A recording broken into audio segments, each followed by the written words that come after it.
Bismillahirrahmanirrahim. Assalamualaikum warahmatullahi wabarakatuh. Selamat datang kembali di Fakta Sejarah. Kembali saya akan membawakan kisah dari Restu Wiratmaja, bersekutu dengan iblis. Kisah ini menceritakan tentang kebobrokan sebuah keluarga karena bersekutu dengan iblis ketika hendak menguasai jabatan sesaatnya. Bagaimana kisahnya? Yuk kita doa dulu yuk sebelum kita masuk ke kisahnya. A'udzu bikalimatillahi tammati min syarri ma khalaq. Bismillahirrahmanirrahim. La yadurru ma'asmihi syai'un fil ardi wa la fis sama' wa huwas samiul alim. Allahumma shalli ala sayyidina Muhammad sallallahu alaihi wasallam. Ini dia selengkapnya bersekutu dengan iblis berdasarkan kisah nyata ditulis oleh Restu Wiratmaja.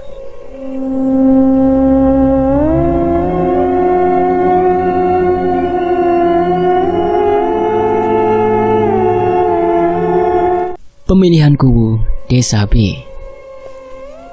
Sorak-sorai para pendukung simpatisan Bapak Hamid dalam memenangkan pemilihan kubu membuat kejutan yang luar biasa. Ranah pemerintah yang akan didudukinya bernilai sangat anggun dan estetik di mata para calon yang telah gugur. Gak mungkin dia bisa menang. Kita telah mendapatkan banyak suara di beberapa tempat. Kenapa dia yang menang? Tanya Pak Ridwan. Bu Istiana menangis terseduh-seduh melihat tingkah suaminya yang sudah tidak waras lagi. Pak, sabar Pak, tangis Bu Istiana. Bu, aku yakin dia main dukun atau cenayang. Kenapa ibu malah membela Pak Hamid? Kenapa? Tanya Pak Ridwan. Ibu gak bisa berbuat apa-apa lagi Pak. Kita sudah tersandung kepada kekalahan. Mana mungkin kita akan mengadu hal ini? Tanya Bu Istiana. Pak Ridwan mendekati Bu Istiana sambil mencekek leher Bu Istiana. Jadi ibu lebih percaya dia dibanding suamimu sendiri, hah? Apa ibu gak percaya sama suami sendiri? Tanya Pak Ridwan dengan nada geram. Kaila mengintip pergolakan orang tuanya dengan ketakutan. Dia hanya bisa menangis dan tak bisa berbuat apa-apa. Ibu percaya dengan Pak Hamid? Hah? Ibu percaya dia? Apa jangan-jangan ibu disuap olehnya? Pak Ridwan terus mencekik batang leher Bu Istiana hingga dia kesulitan nafas. Pak, lebih baik ibu mati, teriak Pak Ridwan sambil membanting tubuh istrinya hingga membentur lantai. Darah segar keluar dari kepala Bu Istiana. Kaila yang melihat itu berteriak dengan kencang. Dia langsung menuju ke arah ibunya yang sudah tak sadarkan diri. Pak Ridwan menyesali perbuatannya. Aku bukan pembunuh. Aku bukan pembunuh. Bu, ibu bangun. Kaila, dengerin papa nak. Diam kau bajingan. Jangan pernah memanggilku sebagai anakmu lagi. Kamu lebih bajingan daripada Pak Hamid itu. Bu Istiana masih bernafas, namun kondisinya sudah sangat kritis. Dia pun dibawa ke rumah sakit atas bantuan para warga yang melihatnya. Para warga segera membawa Pak Ridwan ke pihak yang bersangkutan. Kasus ini menjadi kasus yang sangat mengerikan di panggung politik. Sementara itu, di SMA Negeri 1, kelas 12 IPA. Selamat ya Mawar, bapak kamu sudah menang jadi kubu desa ini. Semoga kamu bisa memperbaiki semua infrastruktur yang ada di sekolah, ucap Bu Titi.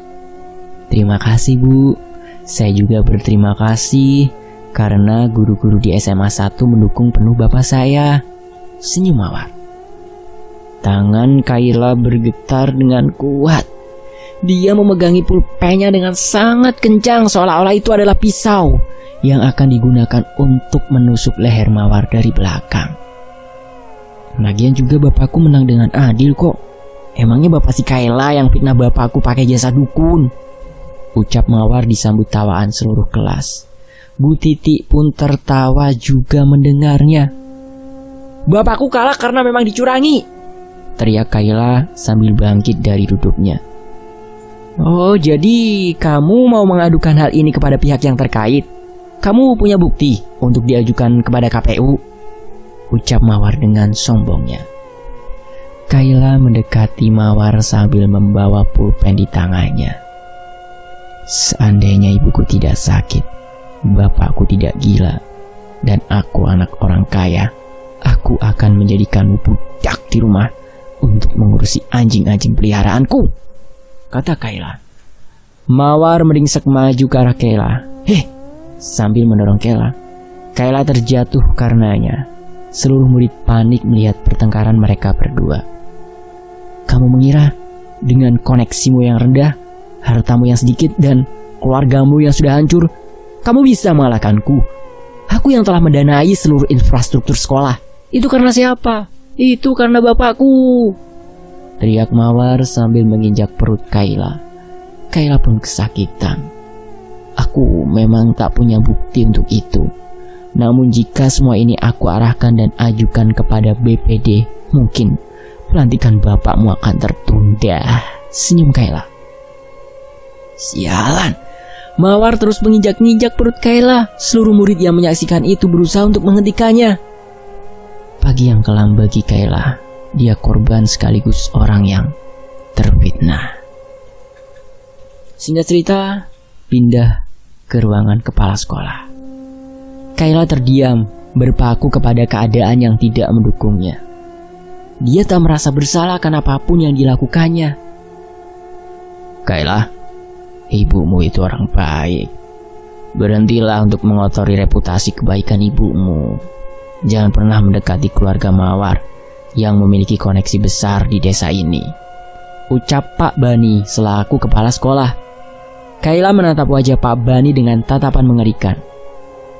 Hukum mana yang adil terhadap orang yang tertindas? Hukum mana yang bisa meratakan kepada manusia yang jelas-jelas bersalah? Hukum mana yang tidak goyah jika disuap dengan ratusan juta uang haram? Teriak Kayla. Prak. Kayla mendapatkan tamparan keras. Lagi-lagi, hak-haknya untuk menyuarakan kebenaran dibungkam. Negeri ini penuh berdebah yang haus akan uang. Kayla meneteskan air matanya. Apa yang bisa kamu perbuat dengan sekolah ini? Bapakmu gila, ibu koma, bahkan kamu tidak memiliki sanak saudara, teriak Pak Bani. Kayla menangis sambil memegangi pipi kanannya. Kamu tahu, kita beruntung didukung oleh keluarga Mawar. Dia kaya raya, punya segalanya. Sarana dan prasarana sekolah ini tercapai dan memadai.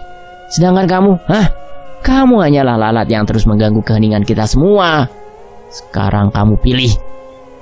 Mau tetap lanjut bersekolah di sekolahan ini dengan syarat mematuhi seluruh aturan, atau kamu pergi dan keluar dari sekolah ini dengan tanpa terhormat, ucap Pak Bani. Kayla langsung menuju kaki Pak Bani. Dia bersujud meminta ampun agar tidak dikeluarkan. Pak, tolong jangan keluarkan saya, Pak. Saya janji, saya akan berusaha dengan baik. Saya salah, Pak. Saya emosi karena ibu saya terluka akibat ulah bapak saya. Saya tahu posisi saya, Pak. Tolong, Pak, jangan keluarkan saya, ucap Kayla sambil memohon-mohon. Pak Bani mendorong tubuh Kayla hingga tersungkur di lantai. Orang miskin tak tahu diri. Jika tak mampu untuk membantu, jangan pernah berani-beraninya menyuarakan kebenaran di negeri ini. Jelas Pak Bani. Dia pun meninggalkan Kayla sendirian di ruangan kepala sekolah. Hari itu, Kayla tertunduk pada kenyataannya. Dia hanyalah seekor lalat yang mengganggu keheningan seluruh murid kaya raya di SMA 1. Cemoohan dan hinaan terus dilemparkan kepada seluruh murid kepada Kayla. Dasar lalat, dasar orang miskin belagu, sadar dirilah miskin. Kayla berjalan seakan tak bernyawa. Ada, tapi kosong hatinya. Pikirannya tak sama dengan hatinya. Raganya tak bergerak sesuai nalurinya. Mulutnya tak bisa berkata sesuai perasaannya. Kenapa hidup ini menyengsarakan? Apakah neraka sudah tercipta di dunia sekarang? Kayla menabrak seseorang yang dikenalinya. Bro, Kay, kamu kenapa? Tanya Septian. Enggak apa-apa. Kok pipi kamu merah? Kamu ditamar siapa? siapa yang menampar kamu? Tanya Septian. Enggak ada kok. Tadi aku nabrak pintu, jadi lebam gini. Maaf ya, ucap Kayla lalu dia pergi. Selama di sekolah, Kayla hanya menundukkan kepalanya. Seluruh pelajaran yang diberikan oleh guru tak ada satupun yang masuk ke dalam otaknya. Baik anak-anak, jangan lupa, kita akan ketemu lagi besok. Persiapkan diri kalian untuk menuju ujian nasional, ucap Pak Ismet. Kayla membereskan seluruh barang-barangnya. Dia paham betul bahwa nanti akan ada ujian nasional. Kayla, kemari nak, ucap Pak Ismet. Kayla menuju ke arah Pak Ismet. Ada apa Pak? Tanya Kayla. Hari ini kamu tampak tidak bersemangat. Apa ada masalah nak? Anu Pak, saya kurang enak badan. Pipi kamu lebam. Kamu ditampar siapa? Kayla hanya menunduk sambil meneteskan air mata. Dia tahu Pak Ismet mengerti akan perasaannya. Kamu ditampar siapa Kayla? Maaf Pak, saya harus pergi ke rumah sakit. Saya harus menunggu ibu saya yang sedang koma. Oh, baiklah silakan. Kayla pamit untuk pergi. Di gerbang sekolah, Septian sudah menunggu Kayla sambil memanaskan motornya. Kayla, kamu mau pulang? Iya, kenapa emang? Aku antar ya. Gak usah, aku sendiri aja kok. Lagian ini mau langsung ke rumah sakit. Kebetulan Ke, aku juga ingin menjenguk ibu kamu. Apa gak keberatan aku ingin menjenguk ibu kamu? Enggak kok Yan, tapi aku takut Mawar tahu. Kamu tahu kan, Mawar suka sama kamu, ucap Kayla. Aku gak suka sama wanita yang sombong. Mau secantik apapun, dia tetap gak baik. Kayla hanya terdiam. Dia takut kalau menerima ajakan Septian, dia akan terkena imbasnya. Gimana? Mau gak Kay? Tanya Septian. Kayla pun mengangguk. Septian pun tersenyum atas jawaban sederhana Kayla. Kayla dan Septian menuju rumah sakit. Tidak lupa pula Septian mampir ke tempat buah-buahan dan makanan untuk Kayla dan ibunya. Sesampainya di rumah sakit, Kayla terkejut ketika mendapati seorang wanita menjerit karena suaminya meninggal dunia. Para suster membantu menenangkan wanita itu. Kayla berhenti sejenak. Septian pun ikut berhenti sambil memandangi wanita yang sedang menangisi kepergian suaminya. Suamiku disantet. Dia disantet, sus! Tangis wanita itu. Kayla terkejut ketika mendengar kata santet dari ucapannya. Yan, kamu yakin santet itu masih ada? Kenapa kamu nanya gitu Kayla? Aku yakin bapakku juga ikut terpengaruh dalam ilmu hitam. Bisa jadi dia gila akibat disantet oleh seseorang, ucap Kayla. Loh, kok kamu gitu bilangnya? Tanya Septian. Ilmu hitam itu tidak memandang bulu. Dia akan menyerang dan menghancurkan kehidupan korbannya. Jelas Kayla. Wanita itu masih menjerit dan berteriak memanggil nama suaminya. Sus, tolong bantu saya. Anak saya juga akan menjadi korbannya. Tolong bantu saya. Keluarga saya akan disantet lagi. Tangis wanita itu. Kayla ingin mendekat ke arah wanita itu, namun Septian menarik tangannya terlebih dahulu. Kayla, kita kesini mau jenguk ibu. Tapi Yan, orang itu, ucap Kayla. Itu bukan urusan kita. Kita akan membantunya jika kita sudah menyelesaikan tugas kita, ucap Septian. Kayla mengangguk paham. Dia pun menuju ke ruangan ibunya. Di sana, ibunya masih terbaring lemah. Belum ada tanda-tanda pemulihan. Yan, apa kita berdosa jika kita memainkan ilmu hitam demi menyelamatkan diri sendiri? Tanya Kayla. Loh, kok kamu gitu ngomongnya? Tanya Septian. Ilmu hitam melawan ilmu hitam. Santet dilawan santet. Apa itu bisa? Menurutku sih bisa.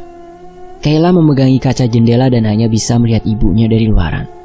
Bu, maafin Kayla ya, ucap Kayla. Septian mengusap-usap rambut Kayla. Mereka berdua pun kembali lagi untuk pulang. Di tengah perjalanan, dia mendapati bisikan para suster akan desas-desus santet dalam pemilihan kubu di desanya. Kamu tahu, Suami dari wanita itu adalah tim sesnya Bapak Anwar yang terkenal itu. Dia rela mati-matian untuk memenangi pemilihan Kuwu. Tapi sayang, dia terkena santet. Hah? Kok bisa ya? Emang praktek seperti itu masih ada untuk menuju kursi politik? Tanya temannya. Sangat banyak. Kebobrokan politik kita itu salah satunya adalah saling membunuh ketika pemilihan berlangsung. Jelas suster itu. Kayla dan Septian mendengar sekilas ucapan mereka. Kayla berhenti dan memandangi dua suster tersebut. Yan, kamu bisa nggak pulang dulu? Tanya Kayla. Kamu mau kemana? Aku mau ke tempat wanita itu. Siapa tahu ini ada kaitannya dengan bapak. Kayla bersikeras untuk mencari informasi terkait bapaknya.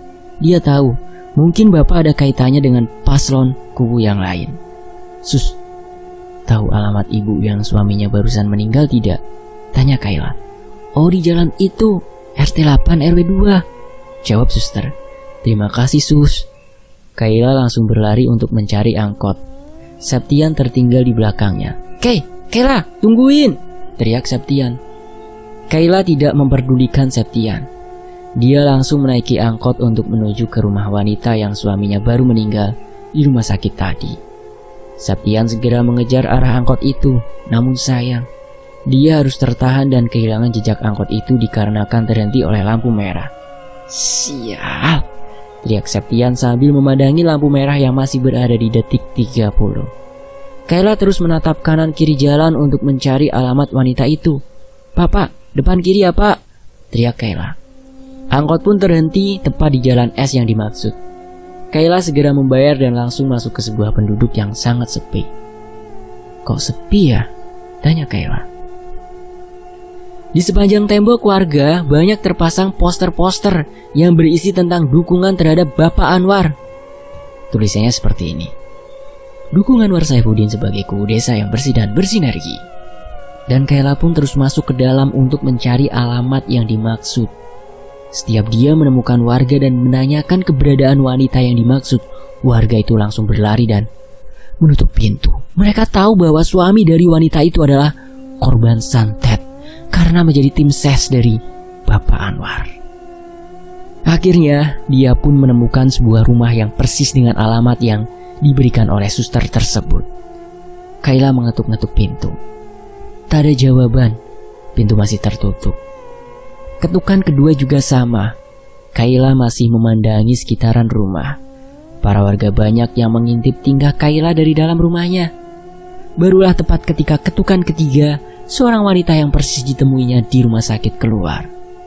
Bu, maaf mengganggu, ucap Kayla. Dan wanita itu menjawab, mau apa kamu kesini? Kamu mau menghancurkan hidupku? Kamu tidak membela aku ketika berada di rumah sakit. Kamu pecundang. Nama saya Kayla bu. Saya mau ngobrol dengan ibu, ucap Kayla. Mau ngobrol apaan? Kayla memandangi sekitarannya. Bisa ngobrolnya di dalam aja nggak bu? Aku khawatir rahasia ini terbongkar oleh para warga yang ada di sini. Dan wanita itu pun mempersilahkan Kayla masuk. Masuk! Kayla masuk terlebih dahulu.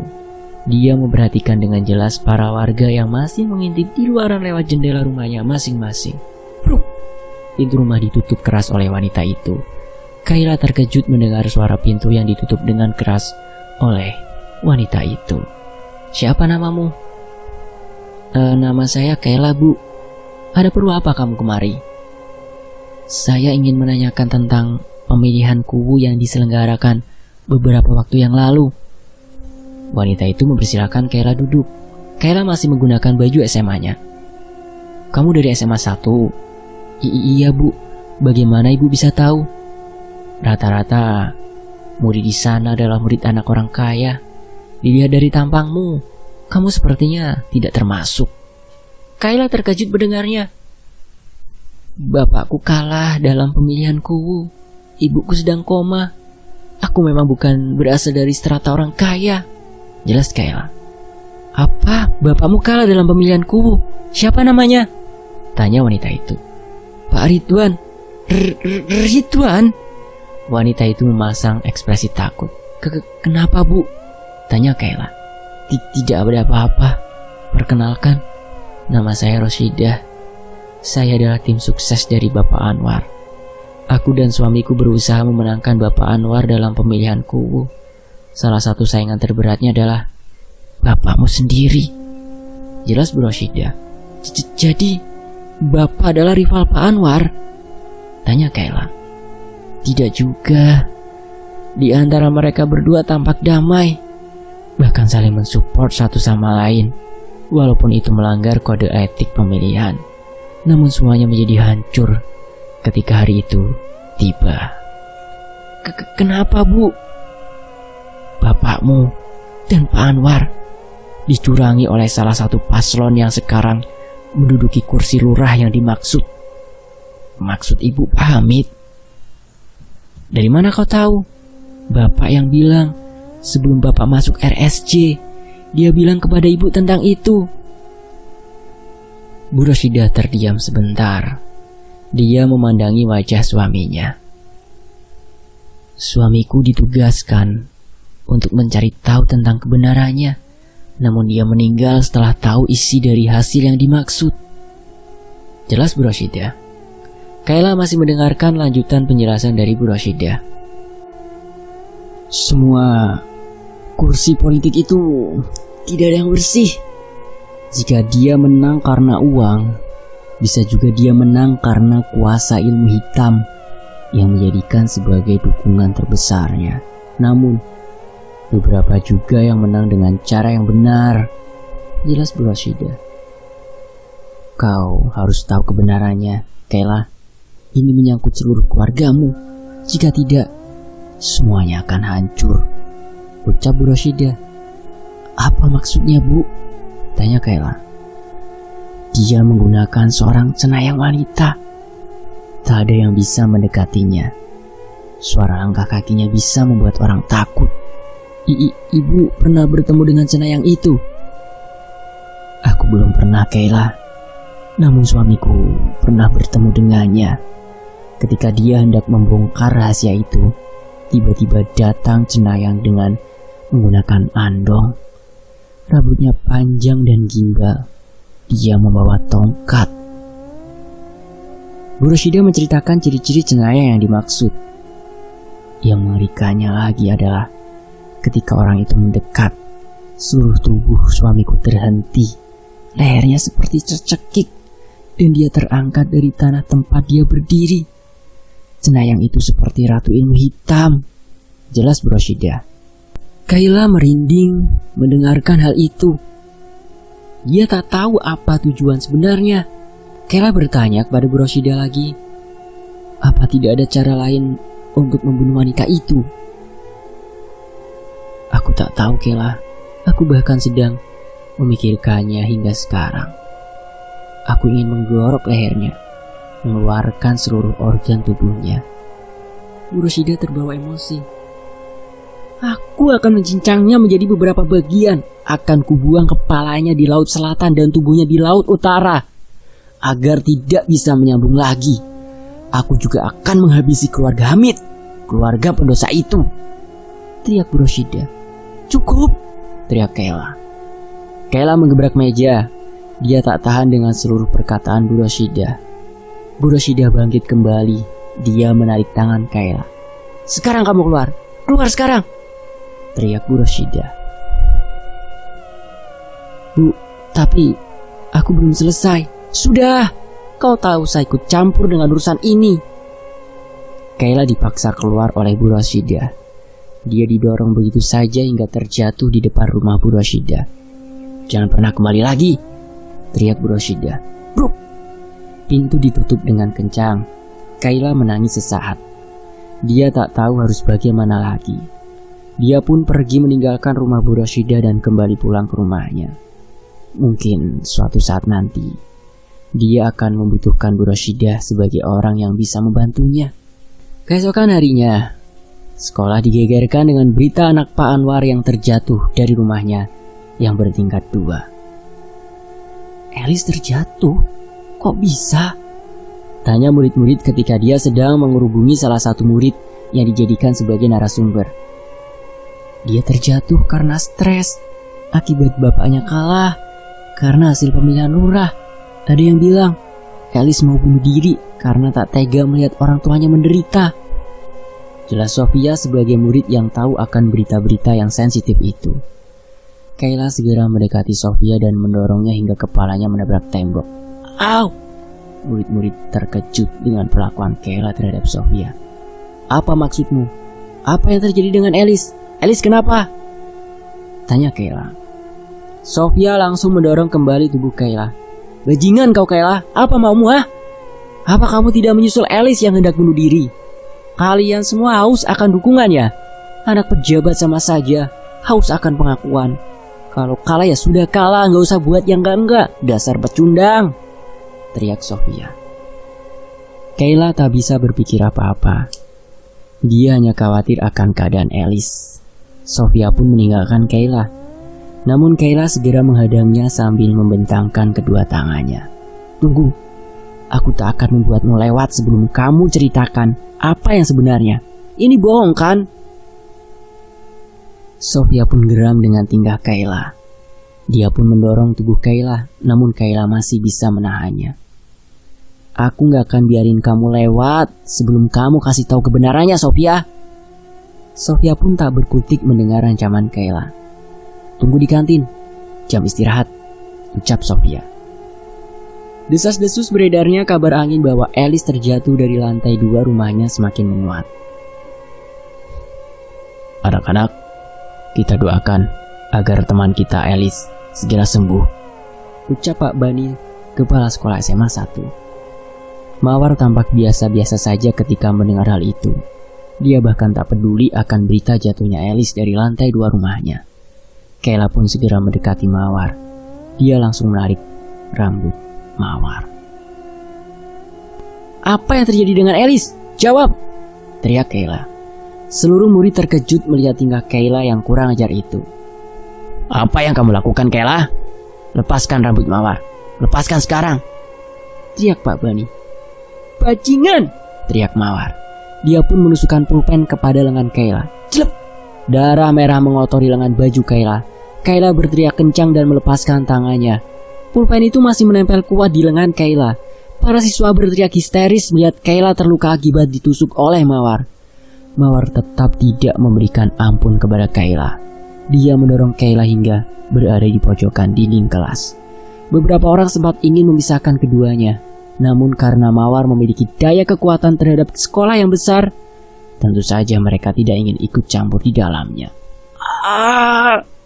Kayla masih kesakitan.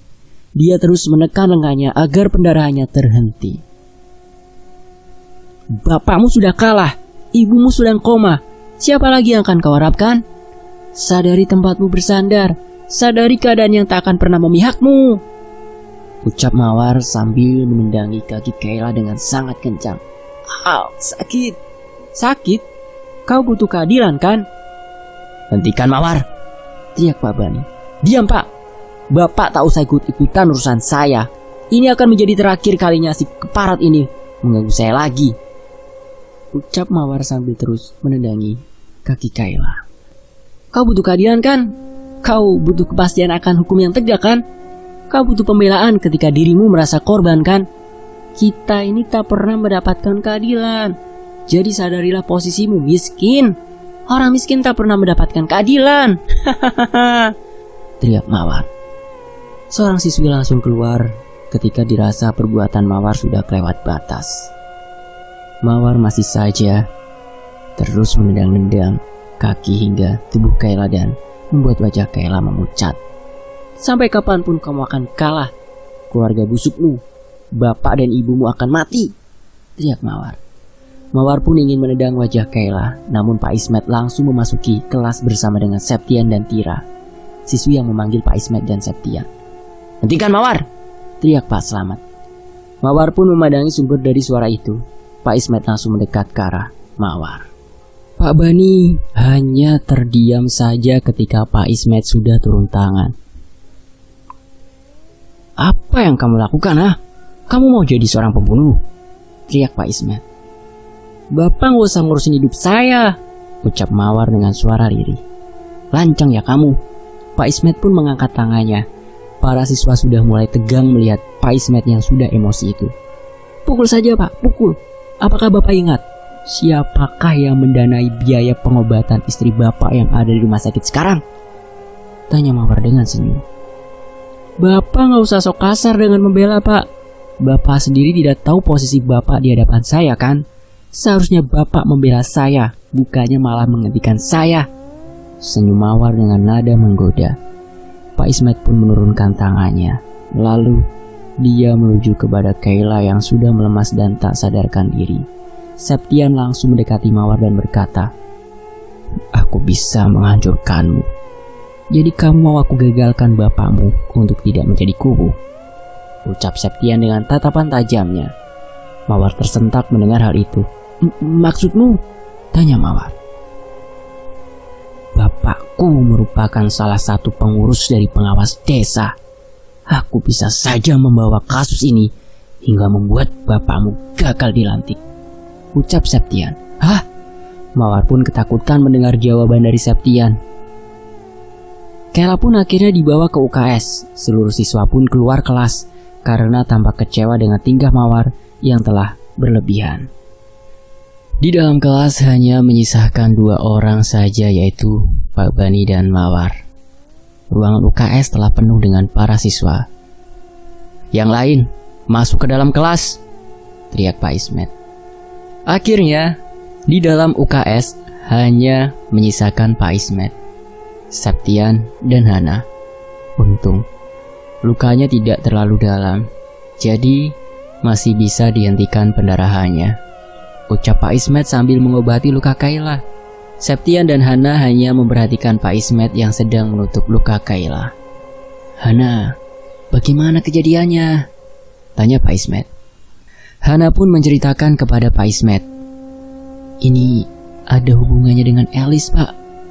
Kayla marah karena dia merasa bahwa Mawar adalah dalang dari penyebab Elis terjatuh di lantai 2 rumahnya," ucap Hana. "Bagaimana Kayla bisa tahu?" tanya Pak Ismet. "Entah, Pak." Pak Ismet memandangi Kayla.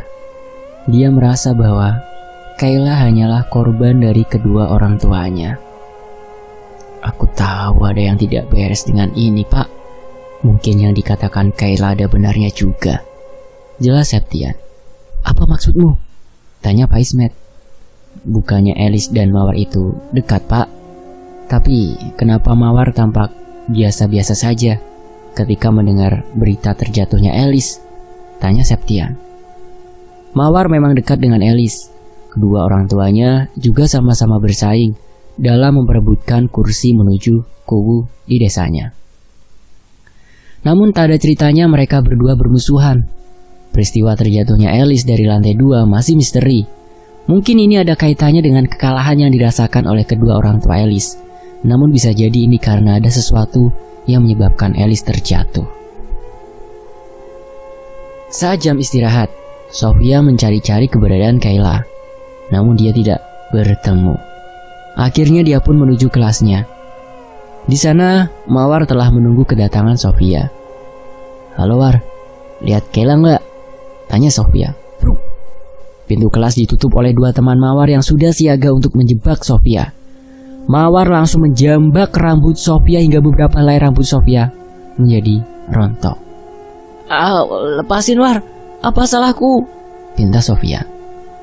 "Kamu kasih tahu apa aja ke Kayla, hah? Kamu bilang apa ke dia? Jawab!" teriak Mawar. "Aku nggak bilang apa-apa War, aku nggak kasih tahu apa-apa," jelas Sofia. "Oh, masih bohong ya? Terus kenapa Kayla tahu tentang Elis?" tanya Mawar. "Elis? Karena terjatuh. Kan itu beritanya udah viral, kenapa harus aku yang kena?" ucap Sofia. "Pakai nanya lagi," teriak Mawar. Au, sakit War, ampun, sakit banget," ucap Sofia sambil merintih kesakitan. "Ikat dia di tiang bendera, sekarang!" teriak Mawar. Baik War." 2 orang teman Mawar pun langsung mengikat Sofia di tengah lapangan. Sofia diikat lalu di lehernya terpasang papan nama dengan tulisan, "Aku orang bodoh." Hal itu membuat para murid yang melihatnya ingin dijadikan bahan candaan dan tawa. Rasain tuh, teriak para murid ketika melihat Sofia ditelanjangi rasa malunya di hadapan para murid oleh Mawar. Sofia menatap Mawar yang berada di depan kelas. Kekuasaannya dalam melemahkan orang-orang di sekelilingnya sangatlah mudah. Kayla mulai terbangun dari pingsannya. Dia terkejut ketika melihat Hana dan Septian masih menunggunya hingga siuman. Hana? Septian? Lagi ngapain? Tanya Kayla. Kamu tadi pingsan. Oh ya, gimana keadaan kamu? Udah membaik? Tanya Septian. Lenganku sakit. Jangan banyak gerak dulu, Kai. Kamu istirahat dulu di sini ya, kata Hana. Tapi tetap saja Kayla mendengar suara cemoohan yang berada di lapangan sekolahnya. Itu siapa yang diikat di tiang bendera?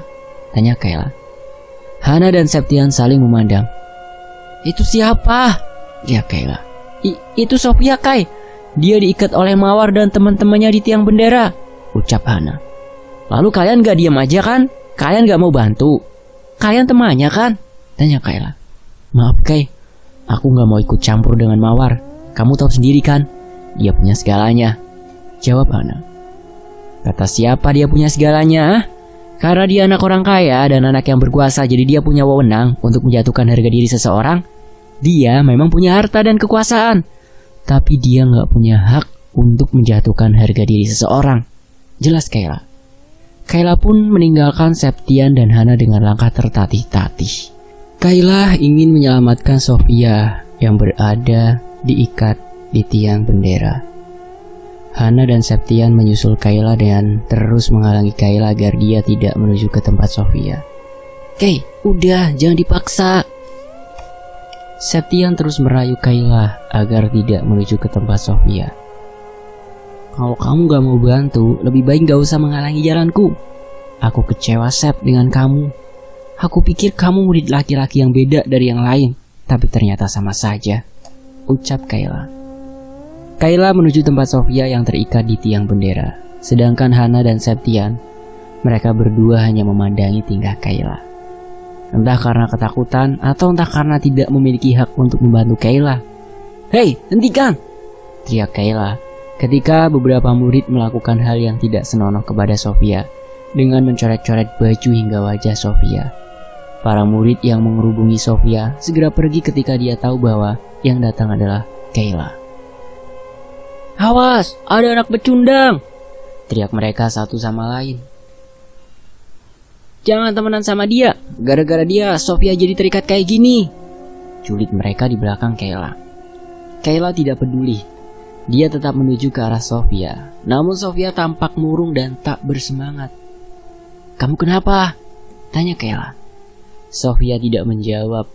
Dia hanya meneteskan air matanya ketika Kayla datang. Kayla pun segera melepaskan ikatan tali yang masih terikat kuat di tiang bendera.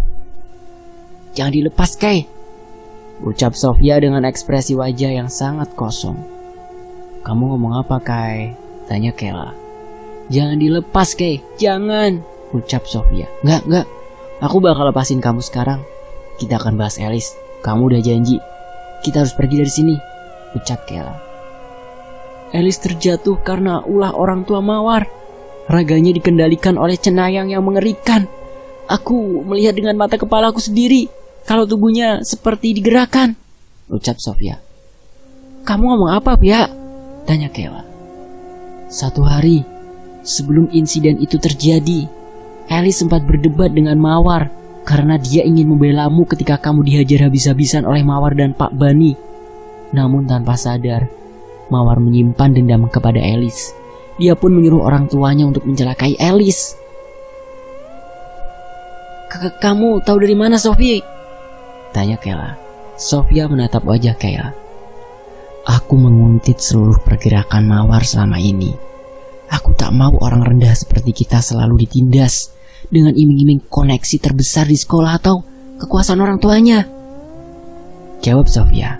Kayla berusaha melepaskan ikatan tali itu, namun berkali-kali juga Sofia melarang Kayla untuk melepaskannya.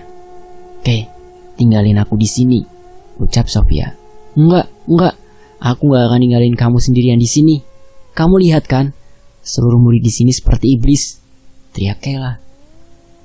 Sofia terharu mendengar penuturan Kayla yang sungguh memikat hati. Kamu gak usah takut, Sof.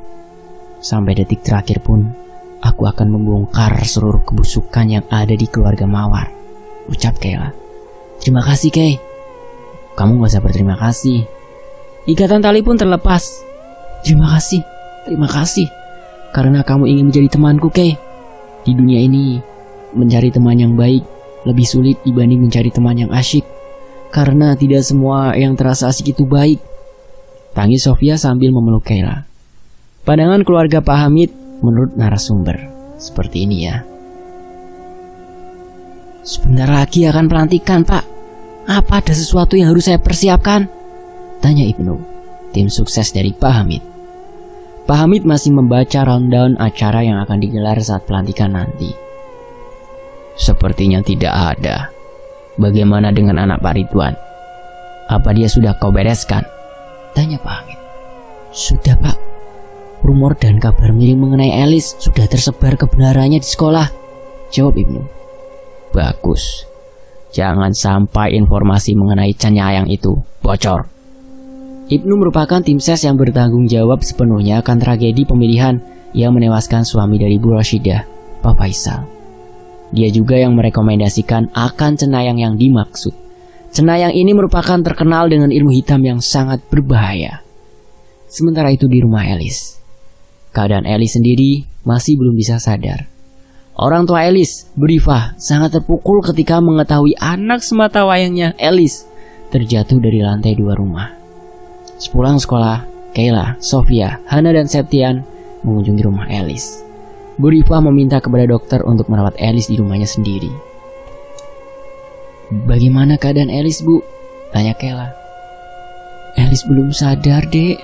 Dia masih terbujur kaku seperti ini setiap hari, ucap Bu Rifah sambil memijati kaki Elis. Elis itu tidak suka sama orang yang licik. Apalagi dia tahu bahwa ketika bapaknya mencalonkan diri untuk menjadi kuwu, ada beberapa kejanggalan di rumah, ucap Bu Rifah. Kejanggalan? Maksudnya, Bu? Tanya Kayla. Ketika bapaknya tertidur, dia melihat banyak pasir di atas kepala bapaknya, Pak Anwar. Namun bapaknya tidak melihat apapun. Lambat laun, kejanggalan itu menambah kuat. Ketika hari pemilihan, kaki dan tangan bapak sudah digerakkan seperti lumpuh total, jelas Bu Rifah. Kok bisa, Bu? Tanya Kayla. Dan Bu Rifah pun menjelaskan langsung. Ada yang bilang bapak diserang oleh salah satu calon kuwu yang sama-sama ingin memperebutkan kursi jabatan. Tapi ibu tidak berharap kepada itu. Ini sudah takdir Tuhan, jelas Bu Rifah. Kayla memegangi kaki Elis. Tampaknya Elis sehat-sehat saja. Lalu di mana yang terluka? Bu, Elis pas jatuh apa dulu? Tanya Kayla. Bu Rifah tak kuasa menahan haru. Dia melihat kepala Elis yang semula penuh dengan rambut, kini telah habis tak tersisa. Elis ketika jatuh, kepalanya dulu yang terbentur lantai. Untungnya tidak pecah. Tangis Bu Rifah. Hana dan Sofia memeluk Bu Rifah yang tampak sedih melihat Elis menderita karena sesuatu yang tidak wajar. Elis seperti dikemudikan oleh seseorang. Dia berjalan sendiri dan melompat dari lantai 2. Ibu juga gak tahu kalau Elis akan jadi seperti ini. Ibu merasa bersalah karena tak bisa menjaga Elis, jelas Bu Rifah. Kayla menemukan beberapa kejanggalan. Dia seperti mendapatkan suatu keterangan mengapa Elis bisa terjatuh. Bu, ini luka apa? Tanya Kayla ketika mendapati tangan Elis yang tergores seperti goresan orang yang terkena pisau. Entah, Dek, ibu gak tahu. Tapi ketika Elis jatuh, ibu tidak menemukan luka ini. Sepertinya luka lama. Emang kenapa? Tanya Bu Rifah. Kayla pun menjawab, ini aneh, Bu, lukanya masih baru. Jika yang terjatuh kepala dulu, luka goresan ini tidak mungkin ada, karena lantainya tidak ada yang pecah atau barang-barang di sekitaran tampak aman. Apa jangan-jangan ini luka karena berantem dengan si Mawar? Tanya Kayla. Kayla, cukup, jangan bawa-bawa nama Mawar, jelas Sofia. Kamu kenapa? Kan kamu sendiri yang bilang kalau Elis dan Mawar sempat berantem, ucap Kayla. Emangnya ada apa dengan Elis dan Mawar? Tanya Bu Rifah. Sofia merasa tertekan dan terpojok di situ. Dia tak bisa membohongi fakta yang terjadi di antara keduanya. Sofia pun berucap, Mawar dan Elis berantem dan menang. Luka itu adalah bekas dari Mawar. Kayla langsung beranjak bangkit dan menuju ke Sofia. Lalu, Mawar ngapain aja? Tanya Kayla. Aku gak tahu. Aku hanya lihat ketika Mawar melukai tangan Elis. Aku langsung pergi. Jelas Sofia. Berarti kesimpulannya cuma satu. Kesimpulan? Kesimpulan apa? Tanya Hana. Elis disantet oleh seseorang, ucap Kayla. Bu Rifah terkejut mendengar perkataan Kayla. Dia segera mendekati Kayla dan memegang kedua pundak Kayla sembari berkata, Nah, tolong keluar dari rumah ini. Elis tidak membutuhkan teman seperti kamu, ucap Bu Rifah. Bu Rifah mengusir Kayla dan yang lainnya. Bu, ibu dengerin saya dulu bu. Tolong bu, jangan usir saya. Saya mau berada di sisi Elis bu. Elis sedang dalam bahaya bu, ucap Kayla. Gak usah nak, gak usah. Elis gak butuh teman seperti kamu. Dia gak butuh teman pembohong seperti kamu. Elis pasti tersiksa karena olah kamu yang membohonginya, ucap Bu Rifah. Kayla terus memberontak. Septian, Hana, dan Sofia mencoba untuk menenangkan Kayla yang tidak mau keluar dari kamar Elis. Sep, Hana, Sofia, kalian bantu aku buat ngeyakinin Bu Rifah kalau Elis itu benar-benar kena santet. Tolong, pinta Kayla. Oke, ayo pulang, ajak Sofia. Sof, kan kamu yang bilang kalau hal ini ada kaitannya dengan keluarga Mawar. Tolong jelasin. Kita gak bisa ninggalin Elis, ucap Kayla. Bu Rifah terus mendorong Kayla hingga keluar kamar. Namun Kayla masih memberontak dan mencoba untuk masuk lagi. Bu, tolong percaya sama saya bu. Ini di luar nalar bu. Sudah banyak korban yang seperti ini bu. Bahkan tim ses suami ibu sendiri menjadi korbannya, ucap Kayla. Kamu tahu apa dengan Pak Faisal? Dia mati karena tertabrak bus. Kamu gak tahu apa-apa tentangnya, teriak Bu Rifah dengan wajah kesal. Bu Rifah menutup pintu dengan kencang. Kayla terpaku terdiam mendengar perkataan Bu Rifah mengenai Pak Faisal, suami Bu Roshidah atau tim ses dari suaminya Pak Anwar. Bu, buka pintunya bu, saya mohon bu. Saya mau berada di sisi Elis bu. Saya gak mau kehilangan Elis. Tolong bu, ucap Kayla. Namun tidak ada tanda-tanda akan dibukanya pintu oleh Bu Rifah. Kayla membalikkan tubuhnya ke arah Sofia, Hana, dan Septian. Sudah kedua kalinya kalian gak bantu kebenaran yang tersimpan. Ada apa dengan kalian? Tanya Kayla. Kay, bukan gitu Kay, ucap Sofia. Kalian semua kenapa? Teriak Kayla. Septian mencoba mendekati Kayla dan memegangi kedua tangan Kayla, namun Kayla menolaknya. Kay, dengerin dulu. Ini rumah orang. Kita gak bisa seenaknya kayak gini, ucap Septian. Cukup Sep, kamu tuh cowok apa bukan Kenapa kamu gak bisa ngertiin perasaan aku? Kamu juga Sofia, aku benci sama kamu. Kenapa kamu selalu nutupin kebenaran? Kamu tahu kan kejadiannya. Tapi kenapa kamu gak mau kasih tahu kepada Bu Rifah? Kayla meninggalkan mereka bertiga. Kay, tunggu Kay, ucap Hana sambil menyusul Kayla. Sofia dan Septian segera menyusul mereka berdua. Kayla sudah berada di fase yang tidak percaya diri lagi. Dia bingung harus melakukan apa agar semua kebenaran ini bisa terbongkar. Ketika dia keluar dari rumah Elis, Kayla melihat Bu Roshidah sedang berjalan menuju ke arahnya. Bu Roshidah, mau kemana? Tanya Kayla. Hana datang tepat ketika Bu Roshidah mendekati Kayla. Besok adalah pelantikanku.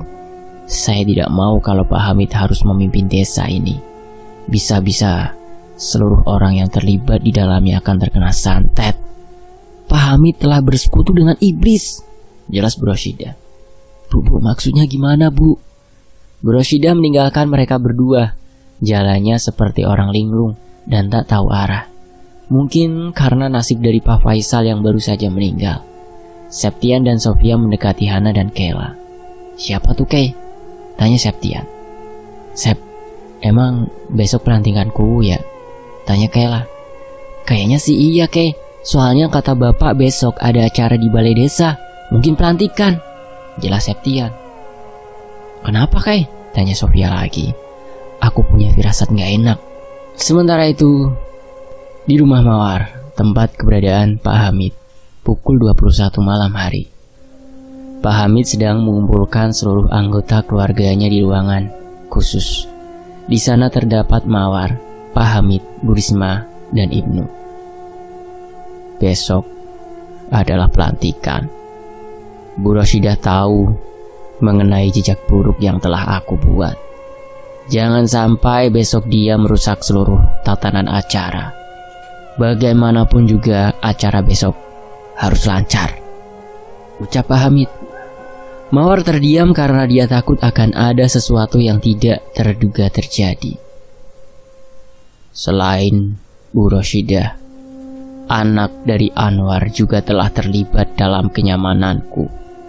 Aku tak mau orang yang tahu akan kebobrokanku dia masih hidup dan berkeliaran di sekitaran sini, ucap Pak Hamid. Wibawa serta omongan Pak Hamid membuat Ibnu, Bu Risma, dan Mawar terdiam. Bahkan mereka semua merasa merinding mendengar sepatah kata yang diucapkan oleh Pak Hamid. Ibnu, malam ini lakukan ritual dan buatlah perjanjian dengan cenayangmu agar bisa membunuh anaknya Anwar, jelas Pak Hamid. Mawar terkejut mendengar hal itu. Dengan bermodalkan darah yang tertempel di pisau ini, apakah bisa? Tanya Pak Hamid. Bisa, Pak, saya usahakan, ucap Ibnu. Mawar pun tak bisa membohongi kata hatinya. Nuraninya seperti memberontak akan hal itu. Pak, tolong jangan bunuh Elis, Pak. Mawar tidak mau Elis terbunuh. Prak! Tamparan keras tepat mengenai pipi Mawar. Berani-beraninya kamu memerintah Bapak. Jika Elis sampai sembuh, Bapak bisa dipenjara karenanya, teriak Pak Hamid. Mawar menahan tangisnya. Bu Risma segera membawa Mawar keluar dari tempat itu. Ibnu memandangi wajah Pak Hamid yang kesal itu. Dia tega menampar putri semata wayangnya untuk jabatan semata. Memang benar, buah jatuh tidak jauh dari pohonnya. Mawar memiliki tabiat yang keras karena sifat dari bapaknya. Pak Anwar memiliki sifat yang sangat temperamental. Lalu, bagaimana dengan orang-orang yang berada di sekolah Mawar? Tanya Ibnu. Pak Hamid melebarkan jejaringan penguatan kekuasaannya hingga ke sekolah Mawar. Di antara orang-orang yang terlibat adalah Pak Bani, Pak Ismet, dan Bu Titi. Buat perjanjian dengan cenayangmu dengan cara mengorbankan salah satu anggota keluarga dari mereka bertiga, jelas Pak Hamid. Apa Bapak yakin hal ini tidak terlalu mencolok? Takutnya para warga mengira Bapak telah melakukan teluh kepada orang-orang yang berkaitan dengan Bapak sendiri, jelas Ibnu. Tidak akan, semua akan aman. Lakukan hal itu dengan cara bergilir. Beri mereka uang sebanyak-banyaknya untuk biaya pengobatan dan keseharian mereka. Nantinya uang itu akan ditukarkan dengan jiwa anggota keluarga mereka, jelas Pak Hamid. Keesokan harinya, seluruh orang-orang terpandang mendatangi balai desa untuk menyaksikan pelantikan kubu baru terpilih, Pak Hamid. Tidak lupa pula Bapak dari Septian, Pak Subhan, turut menghadiri acara itu. Suasana balai desa tidak seperti biasanya, sangat meriah dan penuh dengan orang-orang, karena mereka penasaran akan pelantikan langsung kubu terpilih, Pak Hamid, yang penuh dengan kontroversi. Selama pelantikan dimulai, sorotan mata-mata dari Pak Hamid memandangi tiap gerak-gerik warga. Selesai pelantikan, Pak Hamid dipersilakan untuk berpidato. Isinya kira-kira begini. Assalamualaikum. Selamat pagi seluruh masyarakat tercinta. Sebelumnya, saya ingin menyampaikan ucapan terima kasih saya terhadap segenap keluarga, saudara, teman, dan juga para warga yang telah menyukseskan pemilihan ini. Lambat laun, desa kita tertinggal karena faktor kolusi dan korupsi yang merajalela. Padahal seluruh sumber daya alam kita banyak. Bahkan kita juga bisa memproduksi dan membuat usaha mikro dan makro teruntuk masyarakat yang membutuhkan. Kali ini, saya atas nama Hamid akan berpegang teguh kepada keyakinan saya agar bisa memajukan desa ini sekuat tenaga, pikiran, dan hati saya. Kemudian seorang wanita memakai gaun hitam mulai memasuki dalam gedung balai desa. Dan Pak Hamid masih melanjutkan pidatonya. Pemilihan yang adil dan kemenangan yang membuahkan hasil ini merupakan atas doa dan dukungan kalian. Karena kita dituntut untuk menjadi adil atas segala apapun. Dan wanita itu mulai meringsek maju ke barisan terdepan. Jangan salah, kemenangan ini bukanlah karena sihir, santet, atau apapun. Kita tidak diperbolehkan melakukan hal itu untuk menduduki jabatan dan tempat tertinggi. Bohong! Teriak seorang wanita yang telah berada di hadapan para pejabat desa lainnya. Dia yang telah membunuh Faisal suamiku. Dia telah membunuh Pak Anwar. Dia pembunuh berkedok agama. Dia menutupi kejahatannya dengan mulut licin dilapisi dalil agama serta kekayaan dan koneksi yang melimpah ruah. Teriak Bu Rosida dengan wajah mengerikan. Satpam, boleh keluarkan ibu gila ini? Pinta Pak Hamid. Hamid, kamu tidak akan bisa hidup dengan kemunafikan. Kamu telah bersekutu dengan iblis. Kamu membunuh lawanmu agar terus berusaha. Teriak Bu Rosida sambil tertawa. Pak Subhan mulai berbisik-bisik dengan temannya. Hal ini membuat Pak Hamid merasa canggung. Para warga yang mendengar hal itu juga agak terkejut. Jadi, rumor tentang santet itu benar, bisik para warga. Katanya dia nyewa cenayang dan melakukan perjanjian kontrak. Tambahnya, bukan hanya itu, sekolah SMA 1 juga disuplai oleh Pak Hamid. Kabar buruknya, guru-guru di sana disuplai beratus-ratus juta. Kamu tahu Elis? Anak Pak Anwar itu terjatuh. Ada rumor yang mengatakan anak itu sudah tahu sisi buruk Pak Hamid. Para warga mulai membicarakan Hamid, mawar anaknya. Dia seperti iblis kecil. Dia selalu menyiksa anak-anak yang terlihat lemah. Bukan hanya itu, Pak Ridwan juga sekarang gila. Istrinya, Bu Istiana koma di rumah sakit. Kasihan si Kela. Teriak Pak Hamid ketika mendengar seluruh ocehan warga. Pak Hamid berteriak kencang dan mengagetkan para warga. Bu Rosida telah dibawa keluar oleh para bawahan Pak Hamid. Suasana menjadi canggung. Cukup sekian dan terima kasih, ucap Pak Hamid sebagai penutup. Tak ada tepuk tangan, tak ada pujian, tak ada senyuman. Lepaskan aku, teriak Bu Rosida. Kamu telah membongkar semuanya. Apa kamu tidak takut? Tanya bawahan Pak Hamid lainnya. Takut? Kalau aku takut, mengapa harus berdebat dengan Dajjal itu? Jawab Bu Rosida. Mereka berdua bertengkar di pinggir jalan. Para warga tidak menggubris keduanya karena atmosfer di dalam gedung sedang panas-panasnya. Lepasin, aku harus pulang. Bawahan Pak Hamid tidak ingin melepaskan cengkeramannya ke tangan Bu Rosida. Bu Rosida pun menggigit tangan dari bawahan Pak Hamid itu. Pegangan erat tangan itu terlepas. Bu Rosida mencoba berlari menyeberangi jalanan, namun sayang, dia tidak melihat kanan kiri pandangannya. Sebuah mobil dump truk muatan pasir menabrak tubuh Bu Rosida dengan keras. Beliau terlempar hingga 12 meter dari tempat kejadian. Bu Rosida tewas di tempat. Darahnya mengalir deras, mukanya hancur. Usus dan juga dalaman lainnya keluar karena menghantam permukaan jalan. Dentuman keras dari mobil yang menabrak Bu Rosida oleng ke arah kanan jalan dan terjatuh juga. Para warga yang mendengar keributan itu langsung berlari mencari arah sumber suara. Teriak warga. Mereka terkejut ketika mendapati jasad Bu Roshidah telah meninggal dunia dengan cara yang mengenaskan. Pak Hamid dan Pak Subhan segera keluar dan menuju tempat yang sama.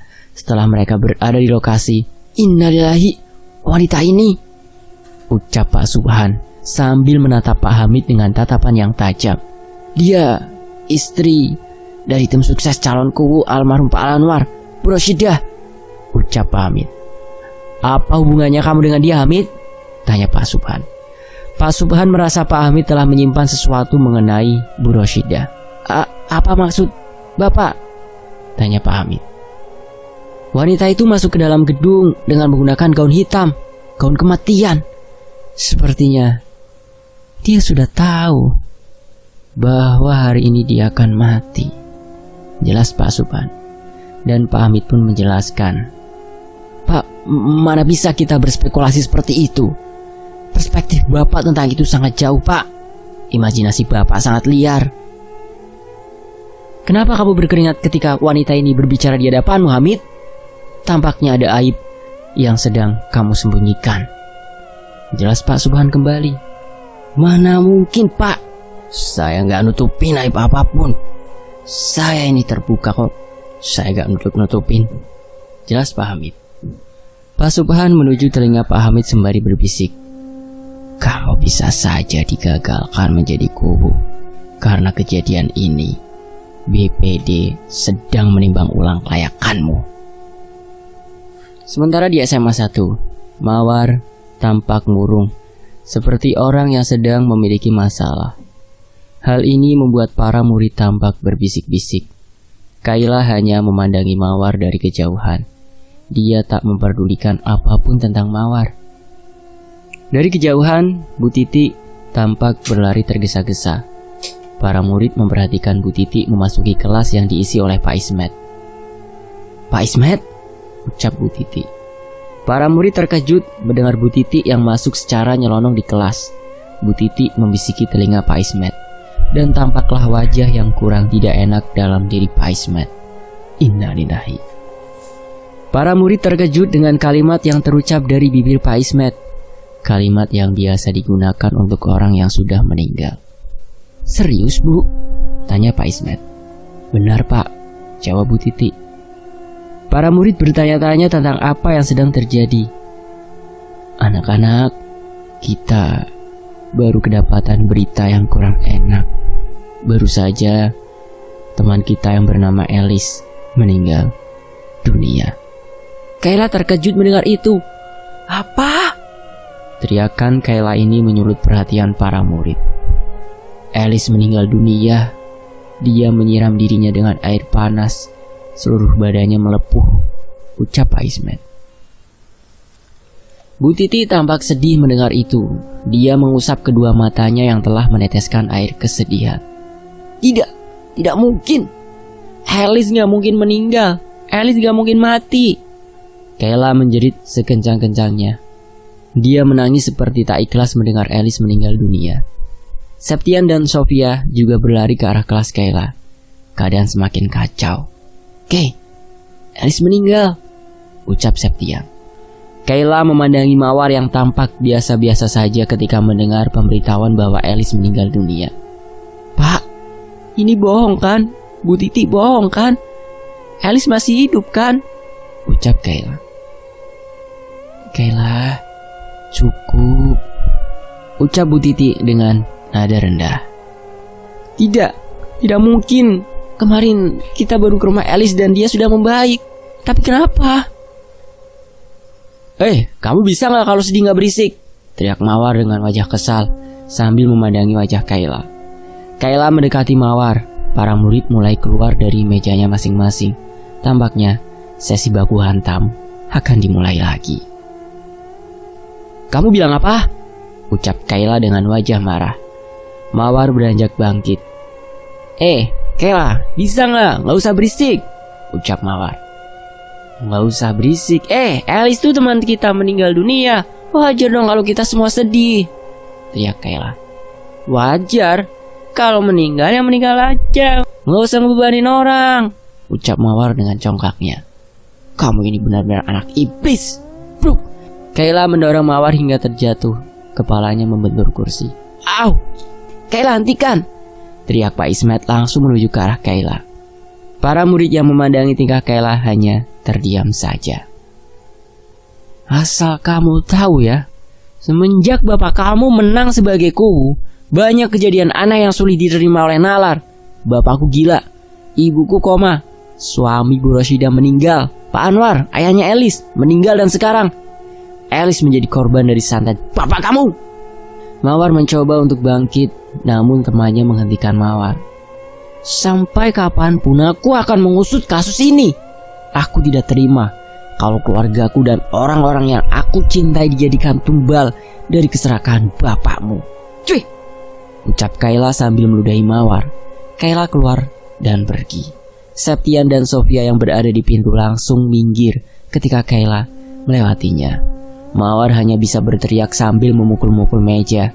Hana yang melihat tingkah Mawar langsung pergi dan menyusul Kayla. Sementara itu, di balai desa.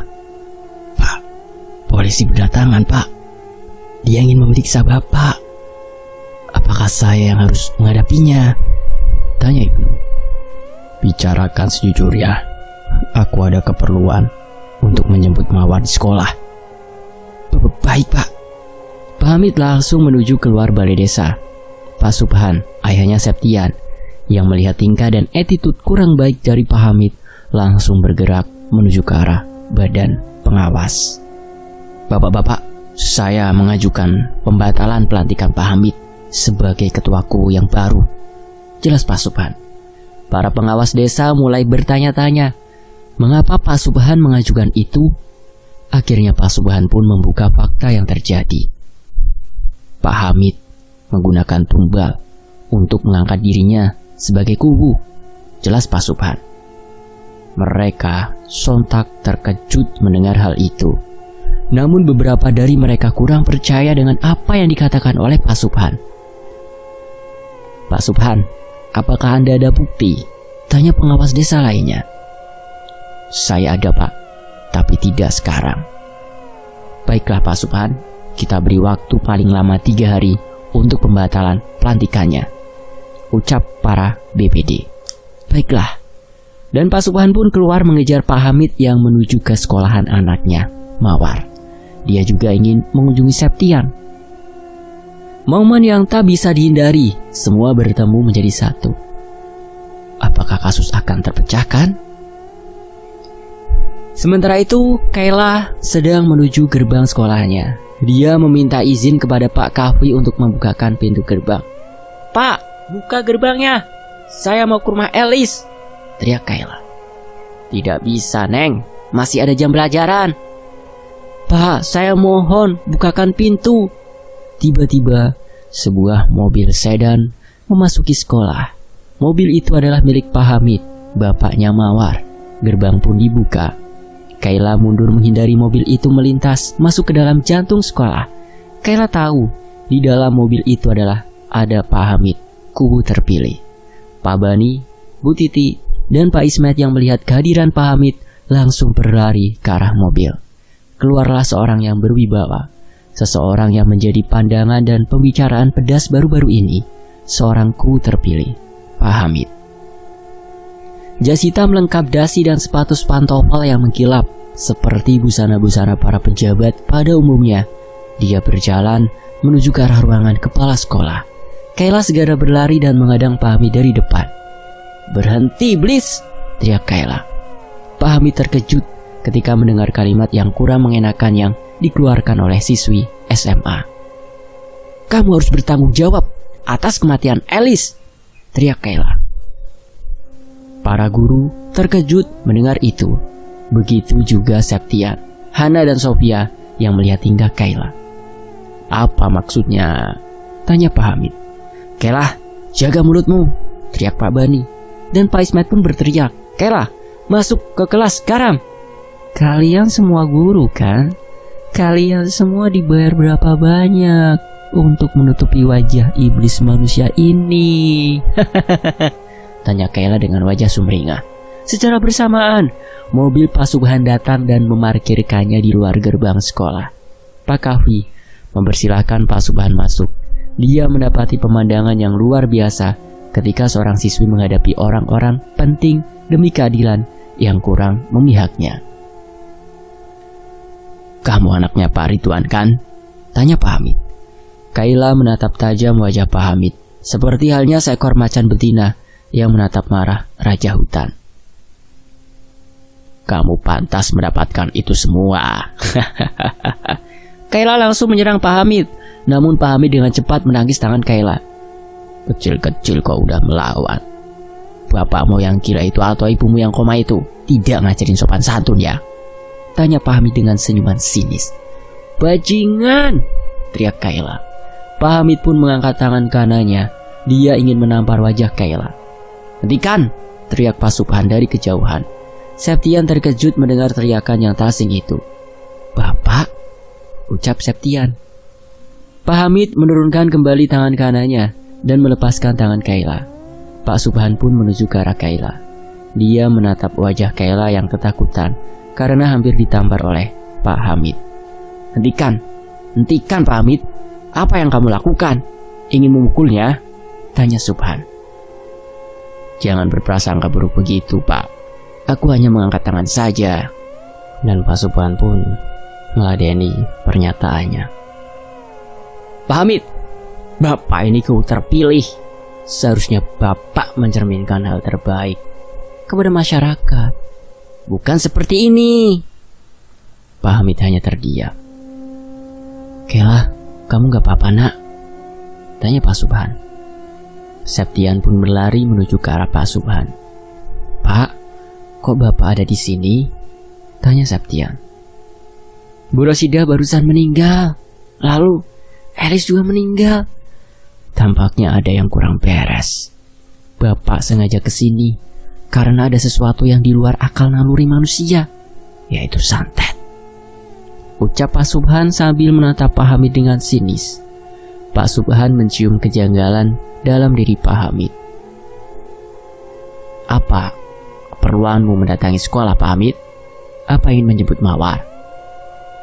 "Tidak, Pak. Aku hanya ingin berkolusi dengan seluruh pihak sekolah agar kebobrokan Bapak bisa tertutupi," cecar Pak Subhan. Pak Hamid tampak geram dengan seluruh tuduhan murahan dari Pak Subhan. Namun dia tetap memasang wajah senyum dan ceria untuk menutupinya. "Oh, tidak mungkin, Pak. Saya ini bersih dari hal seperti itu," ucap Pak Hamid. "Atau jangan-jangan," potong Pak Subhan. "Jangan-jangan apa, Pak?" tanya Pak Hamid. "Atau jangan-jangan kamu ingin memperalat pihak sekolah agar tunduk kepadamu karena uang semata?" tanya Pak Subhan dengan tersenyum. Pak Hamid menatap ketiga guru sambil berkata, "Pernahkah aku membayar kalian atau melakukan kolusi terhadap sekolah ini?" tanya Pak Hamid. Namun tak ada satupun guru yang menjawab. Nampaknya mereka tak ingin mencampuri urusan Pak Hamid dan Pak Subhan. "Bapak lihat kan? Mereka bertiga bahkan tidak tahu apa-apa. Lain kali Bapak jangan berburuk sangka. Siapa tahu suatu saat Bapak akan terkena tulah dari apa yang Bapak katakan." Senyum Pak Hamid sambil berjalan meninggalkan Pak Subhan, Septian dan Kaila. Para guru pun mengikuti jejak langkah Pak Hamid menuju ruang kepala sekolah. Kaila masih terdiam, terpaku di hadapan Pak Subhan. Tangannya menggenggam. Dia tampak marah ketika Pak Hamid mengatakan bahwa keluarganya patut mendapatkan itu semua. Kaila pun meninggalkan keduanya. Namun Pak Subhan mengucapkan kalimat yang membuat Kaila tercengang. "Kamu ingin mencari keadilan?" tanya Pak Subhan. Kaila menolehkan badannya ke arah Pak Subhan yang sedang berdiri berdekatan dengan Septian. "Keadilan?" tanya Kaila. "Iya, keadilan. Aku bisa menunjukkan letak kejanggalan yang telah Pak Hamid lakukan. Tapi kamu harus membantuku menyelesaikan ini secara bersamaan," ucap Pak Subhan. "Bagaimana caranya, Pak?" tanya Kaila. "Mari ikut aku," ucap Pak Subhan. Pak Subhan mengajak Septian dan Kaila untuk menuju ke rumah Elis. Mungkin di sana mereka berdua akan menemukan teka-teki dari seluruh kematian yang akan bermula dengan jelas. Sementara itu, di ruang kepala sekolah. Sialan. Kenapa Pak Subhan bisa mengikutiku? Kenapa dan satu lagi anak itu? Kalian harus menyingkirkannya. Teriak Pak Hamid sambil membanting buku-buku yang tertata di meja. Kita sulit mengeluarkan Kayla karena kendala yang sama, ucap Pak Bani. Kendala yang sama? Tanya Pak Hamid. Benar Pak. Seluruh pembiayaan sekolah Kayla didukung langsung oleh Badan Pengawas Desa, ucap Pak Bani. Kok bisa dia mendapatkan itu? Semenjak Pak Ridwan gila dan Bu Istiana koma, Kayla memutuskan untuk putus sekolah. Namun salah satu dari pengawas desa mendatangi sekolah dan meminta kepada sekolah untuk mengatur seluruh pembiayaan sekolah. Dan orang itu adalah... Siapa? Pak Subhan. Pak Hamid langsung naik darah mendengar hal itu. Bajingan kau Subhan. Berani-beraninya telah mengatur semuanya, teriak Pak Hamid. Lalu, mengapa kalian menerimanya? Tanya Pak Hamid. Mereka bertiga saling menatap satu sama lain. Karena bayaran yang Pak Subhan beri 3 kali lipat dari bayaran yang ditetapkan, ucap Pak Bani dengan menunduk. Apa? 3 kali lipat? Lalu kalian semua tergoda akan hal itu? Apa kalian tahu? Aku bisa membayar kalian semua, bahkan berpuluh-puluh kali lipat, teriak Pak Hamid. Maaf Pak, tapi waktu itu sekolah memang sangat membutuhkan pemasukan dana. Sedangkan uang yang Bapak berikan telah habis untuk renovasi sekolah ini, jelas Pak Bani. Kalian semua memang mata duitan. Guru seperti kalianlah yang merusak tatanan pendidikan negeri. Tak habis-habisnya Pak Hamid memarahi mereka bertiga, hingga akhirnya dia pun membuka kartu asnya untuk mempengaruhi mereka bertiga. Ambil ini, ucap Pak Hamid sambil menyodorkan cek dengan uang 25 juta rupiah masing-masing guru. Apa ini Pak? Tanya Pak Ismet. Itu belum seberapa. Aku akan memberikan tugas kepada kalian untuk mencari tahu tentang Pak Subhan. Coba kalian korek informasi ini dari anaknya, Septian. Menurut kabar yang beredar, Septian adalah anak yang polos. Betul kan? Tanya Pak Hamid.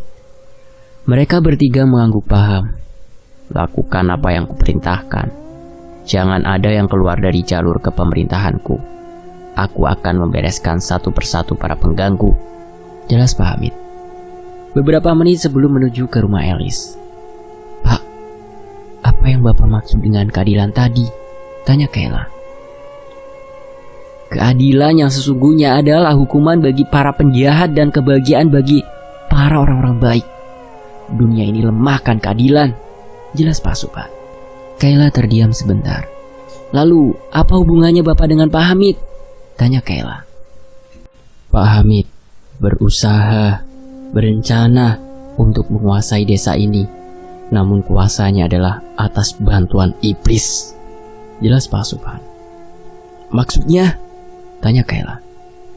Kamu mungkin sudah tahu bahwa Pak Hamid melakukan kesepakatan terlarang. Sebenarnya yang melakukan itu bukanlah Pak Hamid, ucap Pak Subhan. Bukan Pak Hamid? Ya, yang melakukan itu adalah orang terdekatnya, Ibnu dengan Bu Risma.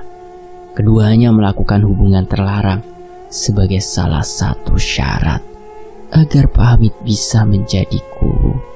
Namun dengan syarat dia harus membunuh minimal 3 orang yang akan dijadikan sebagai target utamanya, jelas Pak Subhan.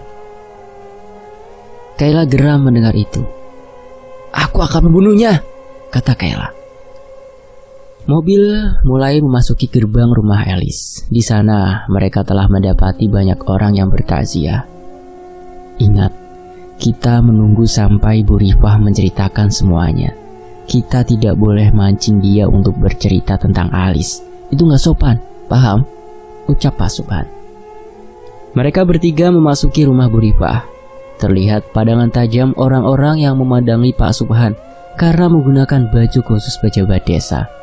Mereka terlihat berbisik-bisik sesuatu akan kematian 2 orang yang baru saja terjadi yaitu Boroshida dan Alice secara bersamaan. Seorang wanita parubaya langsung menghadang mereka bertiga. Kamu yang telah membuat Alice meninggal. Siluman itu datang. Dia merasuki tubuh Alice, teriak wanita itu. Bu Riva pun menangis, tak tahan mendengar perkataan ponakannya, Amel. Kayla, seharusnya kamu yang mati. Amel meringsek maju ke arah Kayla. Kamu tahu, kamu adalah awal dari masalah ini berlangsung, teriak Amel dengan penuh emosi. Aku salah apa? Aku gak tahu apa-apa, ucap Kayla. Alice, dia meninggal dunia karena melakukan satu kesalahan besar. Kau tahu apa? Tanya Amel. Seluruh orang yang berada di tempat itu hanya terdiam ketika keributan itu terjadi. Kau mau tahu? Tanya Amel lagi. Kayla hanya terdiam. Dia tak bisa menahan rasa malunya ketika banyak orang yang memandanginya. Itu karena kamu. Kamu adalah target dari serangan ini berlangsung. Dari korban yang berjatuhan, ternyata Kayla adalah target utama dari Pak Hamid, Bu Roshida, Pak Faisal, Alice, Bu Istiana, dan Pak Ridwan. Sudah 5 orang korban, dengan masing-masing 3 orang telah tewas dan 2-nya lagi masih hidup. Alice memberitahuku ketika dia belum meninggal. Dia berkata bahwa keluarga Pak Ridwan adalah lawan terberat dari Pak Hamid. Karena itu, Pak Hamid berencana menyerang keluargamu dengan cara menyantet salah satu anggotanya. Dan itu adalah kamu, teriak Amel. Bu Riva pun beranjak bangkit dan meminta Amel untuk menghentikannya. Amel, sudah. Tidak baik bicara seperti ini di hadapan orang banyak, ucap Bu Riva. Biar saja, Bu. Aku adalah orang pertama yang tidak ikhlas bahwa Alice meninggal dunia, teriak Amel. Kayla menatap wajah Pak Subhan dan Septian dengan berkaca-kaca.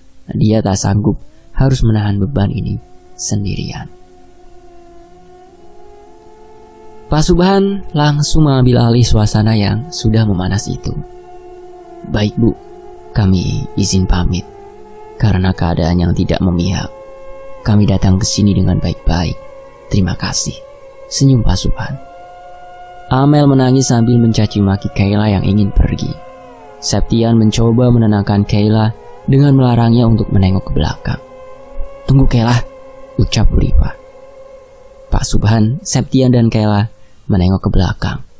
Bu Riva pun mendekat ke arah Kayla sambil memberikan sepucuk surat dari Alice sebelum meninggal. Ini adalah titipan Alice untuk kamu, Kayla. Maafkan Amel juga ya. Dia adalah orang terdekat Kayla, ucap Bu Riva sambil membelai rambut Kayla. Ibu tahu kamu itu orang kuat. Kamu itu orang hebat. Kamu butuh perhatian khusus. Kamu juga yang akan mengakhiri persengketaan ini semua. Ibu minta satu kepadamu, Nak. Jangan lupa selalu berdoa di setiap kamu melakukan sesuatu. Itu adalah senjata terkuat, jelas Bu Riva dengan tersenyum.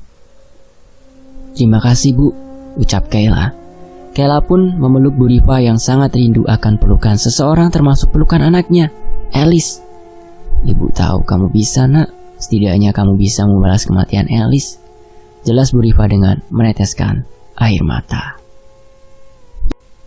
Iya, Bu. Kayla akan membalaskan kematian Alice dengan tangan Kayla sendiri, ucap Kayla. Kayla, Pak Subhan, dan Septian pun pamit untuk kembali ke sekolah. Apa yang dikatakan Amel masih terngiang-ngiang dalam diri Kayla. Dia tak mungkin mampu untuk melupakannya. Septian mencoba untuk menghibur Kayla. Kamu masih mikirin itu, Kay? Tanya Septian. Aku masih bingung. Kenapa Pak Hamid sebenci itu kepada keluarga aku? Wajar, Kay. Manusia itu memiliki hati yang berbolak-balik. Terkadang ketika dia sedang menyukai seorang, lalu memujinya hingga lupa daratan. Terkadang juga ketika dia sedang membenci orang, dia akan menjelek-jelekan, bahkan melakukan sesuatu yang tidak pantas hingga lupa, padahal sama-sama manusia. Senyum Septian. Kayla tercengang mendengarnya. Sejak kapan Septian bisa berbicara sebagus itu? Bukankah Septian ini adalah orang polos? Sep, sejak kapan kamu bisa ngomong bagus seperti itu? Tanya Kayla. Septian tersipu malu. Hal ini diketahui oleh Pak Subhan yang sedang menyetir mobil. Biasanya, kalau seorang pria bicaranya penuh dengan kata mutiara, itu lagi ngegombal. Jadi kemungkinan besar Septian suka kamu, Kay. Tawa Pak Subhan. Pak, gak gitu juga kali, Pak, teriak Septian. Kayla tersenyum bahagia. Dia pun kembali menatap langit lewat jendela mobil. Hatinya berharap bahwa masalah ini cepat selesai. Sementara itu, di SMA 1, Pak Hamid telah menyalakan mesin mobilnya. Dia bersiap-siap untuk kembali menuju balai desa. Ada urusan yang belum ia selesaikan. Sampaikan kepada Mawar, dia harus melakukannya sekarang, teriak Pak Hamid. Baik Pak, jelas Pak Bani. Pak Hamid kembali menuju ke balai desa. Dia akan segera menyelesaikan masalah ini dengan serius. Masalah yang akan menjadi penentu kemenangan antara dirinya dengan pihak Pak Subhan. Pak Bani ditugaskan oleh Pak Hamid untuk mengawasi Kayla dan juga Septian. Lain hal dengan itu, Hana dan Sofia mengetahui gerak-gerik aneh dari Pak Bani yang selalu tunduk kepada Pak Hamid. Di balai desa, Ibnu telah menyelesaikan urusannya dengan polisi. Kematian dari Bu Roshidah diketahui 100% karena kecelakaan. Oke Pak, nanti saya sampaikan ini kepada pihak keluarga almarhumah, ucap Ibnu. Pak Hamid mendatangi balai desa. Kedatangannya disambut baik oleh para warga dan pihak polisi. Pak Hamid berjalan menuju ke arah Ibnu yang sedang dikerubungi oleh banyak warga dan polisi. Selamat Pak, Anda menjadi kepala desa di tempat ini. Semoga amanah, ucap polisi. Terima kasih Pak. Bagaimana? Kasusnya sudah selesai? Tanya Pak Hamid. Sudah Pak. Ternyata Bu Roshidah mengidap gangguan jiwa. Jadi ini kecelakaan biasa, jelas polisi. Terima kasih banyak atas bantuannya Pak. Selamat bertugas kembali, ucap Pak Hamid. Siap Pak, selamat bertugas juga, ujar polisi tersebut. Pak Hamid pun memasuki ke dalam gedung balai desa bersamaan dengan Pak Hamid. Ibnu, target kita sekarang adalah Pak Subhan. Ambil darahnya dan lakukan ritualnya. Siap Pak. Pak Subhan mengantarkan Kayla dan Septian menuju sekolah. Di sana, mereka berdua telah disambut hangat oleh Pak Bani yang sudah sedari tadi berdiri di depan gerbang. Tumben Pak Bani udah nyambut kita, ucap Kayla. Duh, kenapa emangnya? Tanya Pak Subhan. Gak apa-apa Pak. Kayla tidak ada keinginan untuk menceritakan pengalaman buruknya saat diajar habis-habisan oleh Pak Bani. Mereka bertiga pun turun dari mobil. Pak Kafi, penjaga gerbang sekolah, membukakan pintu gerbang. Selamat datang ke sekolah Pak, senyum Pak Bani. Tak usah repot-repot menyambut kami seperti itu Pak. Oh ya, saya titip Kayla dan Septian Pak. Saya masih ada urusan di balai desa. Baik Pak, terima kasih telah mempercayakan saya, ucap Pak Bani. Sama-sama Pak. Bapak tinggal dulu ya, belajar yang benar, nurut sama guru, ucap Pak Subhan. Iya Pak, jawab Septian. Mereka berdua pun memasuki sekolah. Pak Subhan langsung berangkat menuju balai desa. Kayla langsung memasuki kelas. Begitu juga dengan Septian. Karena mereka berdua berada di dalam kelas yang berbeda. Di dalam kelas, Hana langsung menyambut Kayla. Kamu gak apa-apa kan Kay? Tanya Hana. Gak apa-apa kok, senyum Kayla. Mawar tidak meladeni sedikit pun kehadiran Kayla. Dia tampak cuek. Kayla pun duduk di tempat duduknya. Sementara itu kembali ke balai desa. Pak Subhan datang tepat waktu sebelum para pengawas desa pulang. Dia mendapati Pak Hamid dan Ibnu sedang duduk bersebelahan. Ketika Pak Subhan baru memasuki gedung balai desa, tiba-tiba dari arah belakang, sebilah pisau menusuk ke arah punggung Pak Subhan. Sontak saja para warga yang melihat itu langsung berteriak histeris. Orang yang menusuk Pak Subhan pun ditangkap berkat para satpam yang menjaga. Pak Hamid dan Ibnu langsung menuju ke arah Pak Subhan yang sudah terkapar di lantai. Darahnya membasahi lantai yang semula bersih. Pak, kami bawa Bapak ke rumah sakit ya, ucap Pak Hamid. Ibnu segera mengambil darah yang bercacaran dengan sebuah kain putih. Pak Subhan beranjak bangkit bersama dengan Pak Hamid untuk menuju ke rumah sakit. Kejadian ini merupakan sebagian dari rencana Pak Hamid untuk membunuh Pak Subhan dengan cara yang mengerikan. Ibnu sengaja mengambil tetesan darah Pak Subhan untuk dijadikan ritualnya malam nanti bersama Bu Risma. Kejadian penusukan Pak Subhan ini terdengar Septian yang berada di sekolah. Dia pun sontak menuju ke rumah sakit bersama dengan Kayla. Di rumah sakit, Pak Hamid sudah berdiri tegak di ruangan Pak Subhan. "Pak, gimana keadaan bapak saya?" tanya Septian dengan wajah panik. "Bapak kamu baik-baik saja. Mungkin punggungnya akan dijahit," ucap Pak Hamid. Berbeda dengan Kayla, dia menatap sinis wajah Pak Hamid. Septian pun masuk ke dalam ruangan sembari mengajak Kayla, namun Kayla menolaknya. "Aku di sini saja, Sep. Kamu masuk duluan," jelas Kayla. Pak Hamid dan Kayla saling berhadapan-hadapan. Keduanya tidak mengucapkan sepatah kata pun. Kayla menggenggam kedua tangannya. Ingin rasanya dia memukul wajah Pak Hamid. Dan Pak Hamid pun berucap dengan senyuman, "Manusia itu sangat pendendam. Apapun yang akan diambisikannya, dia akan melakukan apapun agar terlaksana." Kayla hanya terdiam. Dia pun tersenyum sembari menatap tajam Pak Hamid. "Ini sebagian dari rencana busukmu kan? Aku tahu itu," senyum Kayla. Pak Hamid terkejut mendengar ucapan Kayla. Dari mana Kayla tahu akan hal itu? "Tanpa sadar, dirimu telah menjatuhkan diri ke dalam neraka demi jabatan, Pak Hamid. Benar kata bapakku, kau manusia licik, lebih licik daripada ular." Pak Hamid berjalan menuju ke arah Kayla sembari mengucap, "Kamu yakin besok kamu berada di dunia yang aman-aman saja?" tanya Pak Hamid. "Besok nanti kamu akan menemukan neraka yang sebenarnya." Kayla tak percaya bahwa Pak Hamid akan mengatakan hal itu. Dia pun membalikan arah, namun Pak Hamid sudah menjauh dari Kayla. Dari ucapan Pak Hamid, Kayla sudah memprediksikan bahwa kejadian ini merupakan bagian dari rencana jahat Pak Hamid untuk membunuh Pak Subhan. Kayla langsung masuk ke dalam ruangan Pak Subhan. Di sana, dia melihat pandangan yang luar biasa indahnya. Septian sedang menyuapi makanan kepada Pak Subhan. "Kay, sini ikut gabung," senyum Septian. Pak Subhan melemparkan senyuman ke arah Kayla. "Pak, Bapak nggak apa-apa kan?" tanya Kayla. "Nggak apa-apa, Kay.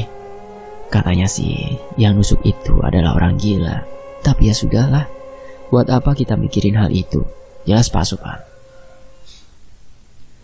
Kayla pun duduk di dekat Septian. Pak Subhan memegangi masing-masing tangan Septian dan Kayla. "Bapak harap kalian menjadi orang yang jujur dan kuat, karena negeri ini butuh akan orang yang jujur," ucap Pak Subhan. Pak Subhan seperti memberikan pertanda bahwa dia akan meninggal dunia. Entah bagaimana yang akan dirasakan oleh Kayla dan Septian kala itu. Namun kata-kata yang terucap dari Pak Subhan sangat menyentuh di kalbu keduanya. Seperti pesan terakhir dan wasiat yang sangat berharga bagi keduanya. Suster pun masuk ke dalam ruangan. "Maaf, waktu jenguknya sudah habis. Kemungkinan Bapak bisa pulang besok. Tapi untuk sekarang, Bapak harus di ruang inap dulu karena jahitannya belum kering," jelas suster. "Bapak nggak bisa pulang sekarang, Sus?" tanya Septian. "Keputusan dokter, luka yang dialami Bapak cukup dalam.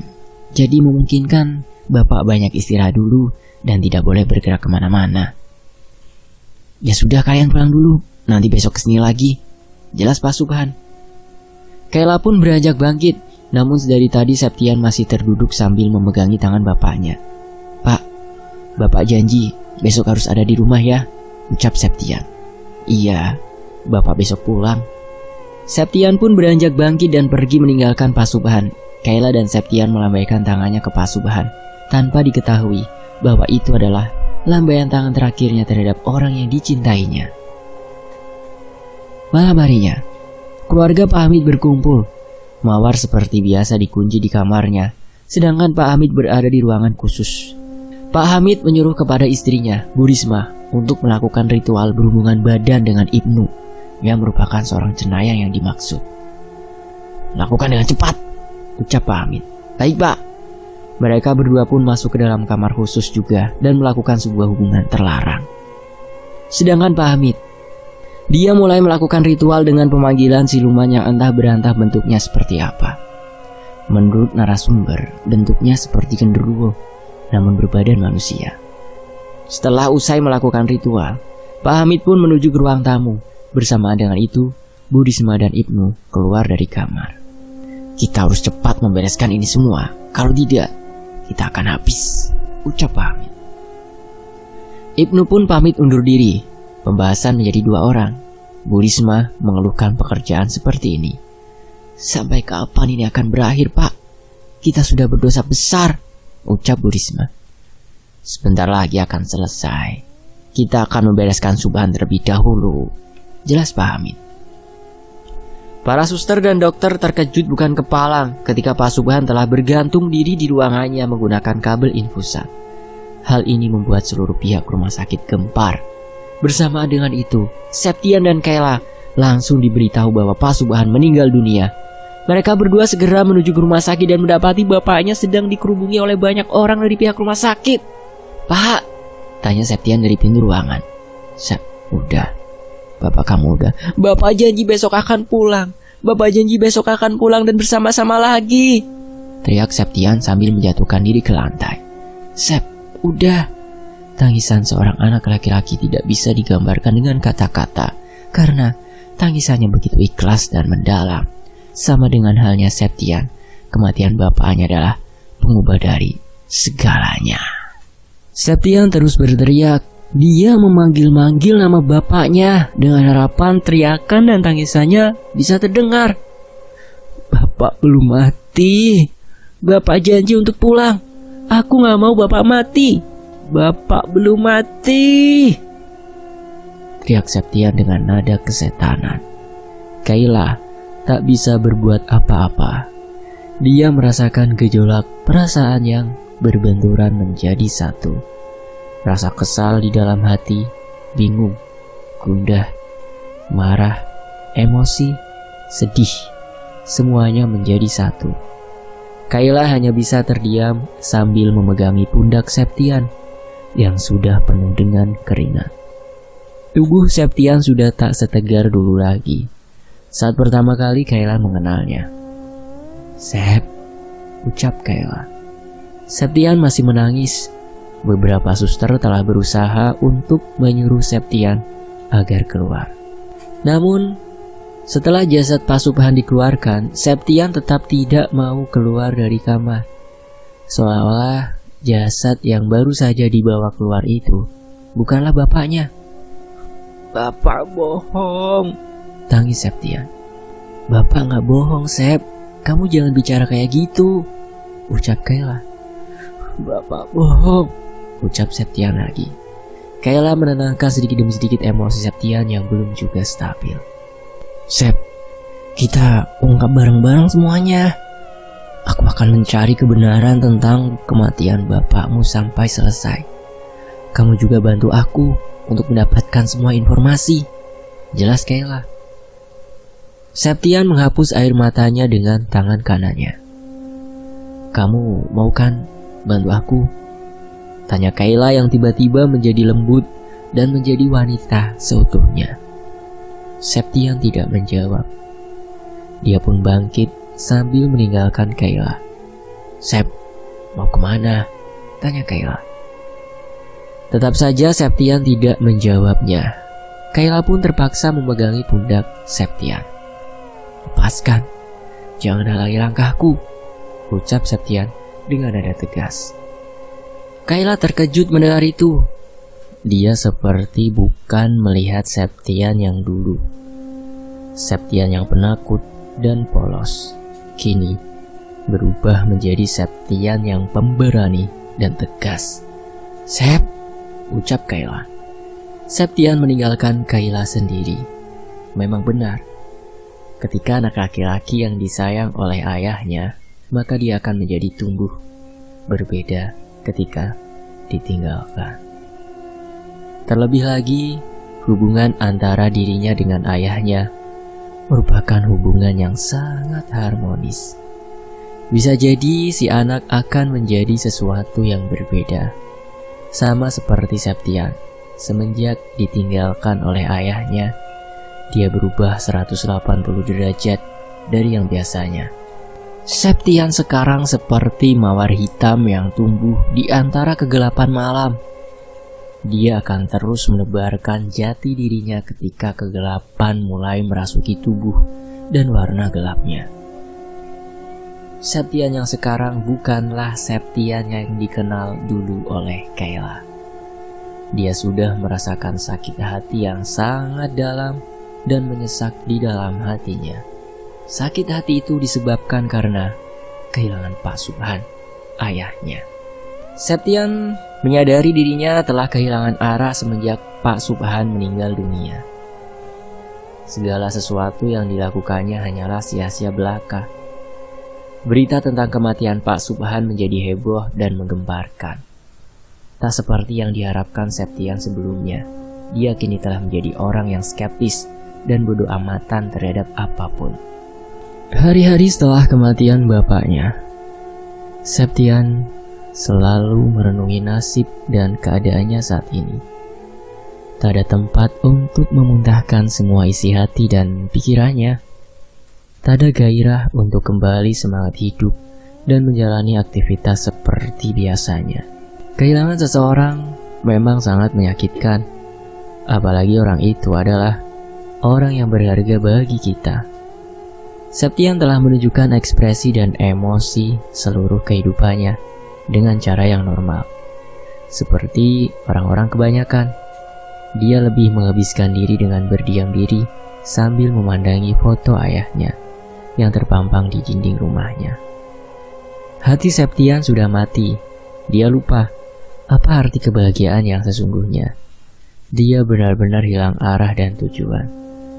Tangisan dan rasa sedih adalah satu perasaan yang menjadi satu, serta sesuatu yang memenuhi dan mewakilinya saat ini.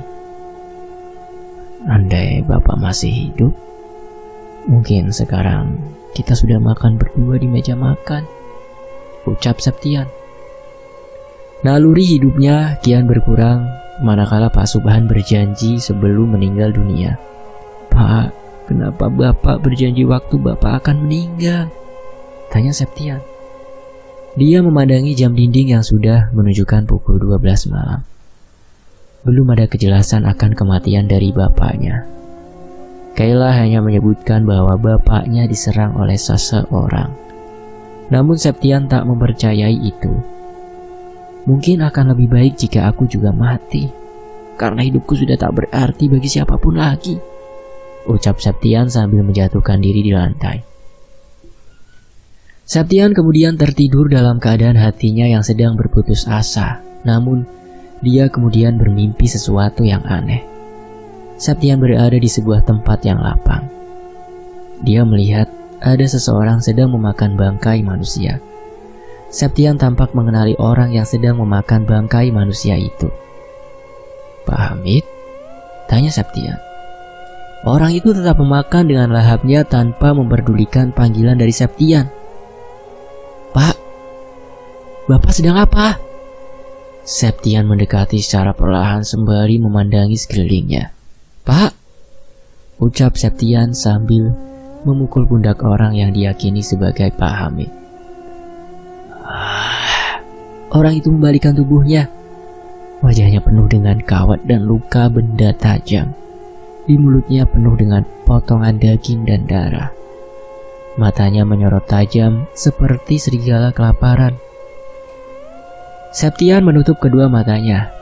Namun secara bersamaan dia mendengar banyak teriakan minta tolong. Kurang lebih 3-4 orang berteriak meminta tolong. Orang-orang itu tampak merengek kesakitan dan merasakan penyiksaan yang sangat berat seberat-beratnya. Septian merasa ketakutan. Dia pun membuka kedua matanya.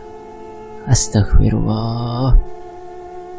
Septian melihat orang-orang yang dikenalinya sedang disiksa oleh makhluk-makhluk bertubuh besar, kekar, berbulu dan memiliki taring. Makhluk-makhluk itu mencambuki mereka dengan cambuk yang terbuat dari kawat. Tolong, Septian, Nak, maafkan kami. Kami yang telah membunuh bapakmu. Septian terbangun, kepalanya menghantam kaki kursi yang berada di sebelahnya. Dia pun melihat jam dinding, ternyata sudah hampir subuh. Tadi itu apa? Tanya Septian sambil memegangi kepalanya sendiri. Di sekolahan, suasana sekolah tidak seperti seramai seperti biasanya. Anak-anak dihadapkan dengan berbagai macam problema dengan guru-guru yang karakternya berbeda dari biasanya. Semenjak kematian Pak Subhan, banyak guru-guru yang lebih fokus terhadap penilaian murid dari bidang materi. Sekolahan menjadi tempat berbisnis dan meraup keuntungan. Siswa yang dinilai tidak mampu, maka akan mendapatkan perlakuan yang kurang baik. Di pojok kelas, Kayla sedang terduduk sambil merenung. Dia benar-benar kehilangan arah untuk melanjutkan. Bagaimana caranya agar Septian bisa kembali seperti sedia kala? "Oke, kamu gak apa-apa kan?" tanya Hana. Semenjak kematian Pak Subhan, kita semua kehilangan arah. Kita gak tahu harus bagaimana untuk mengungkap secara rinci kematiannya yang dinilai tidak wajar. Jelas Kayla, kita dibingungkan dengan kekuasaan yang menguasai seluruh kehidupan kita. Keadilan dianggap tidak berlaku jika para penguasa mengambil alih tatanan yang di bawah kekuasaannya. Jelas Hana. Kayla hanya mengangguk. Memang benar, para penguasa sekolah telah merubah sistem awal menjadi sistem yang lebih bobrok. Hari ini kita harus menuju rumah Septian. Aku takut dia kenapa-kenapa, ucap Kayla. Terlebih lagi, Mawar sudah jarang berangkat. Apa ada sesuatu di balik kematian Pak Subhan?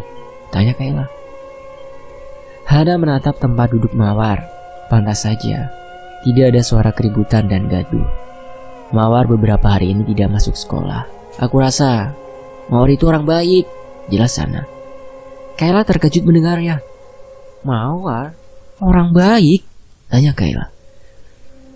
Mawar hanya diperalat oleh sistem, dihancurkan oleh ideologi dan dimanfaatkan dengan kelemahannya.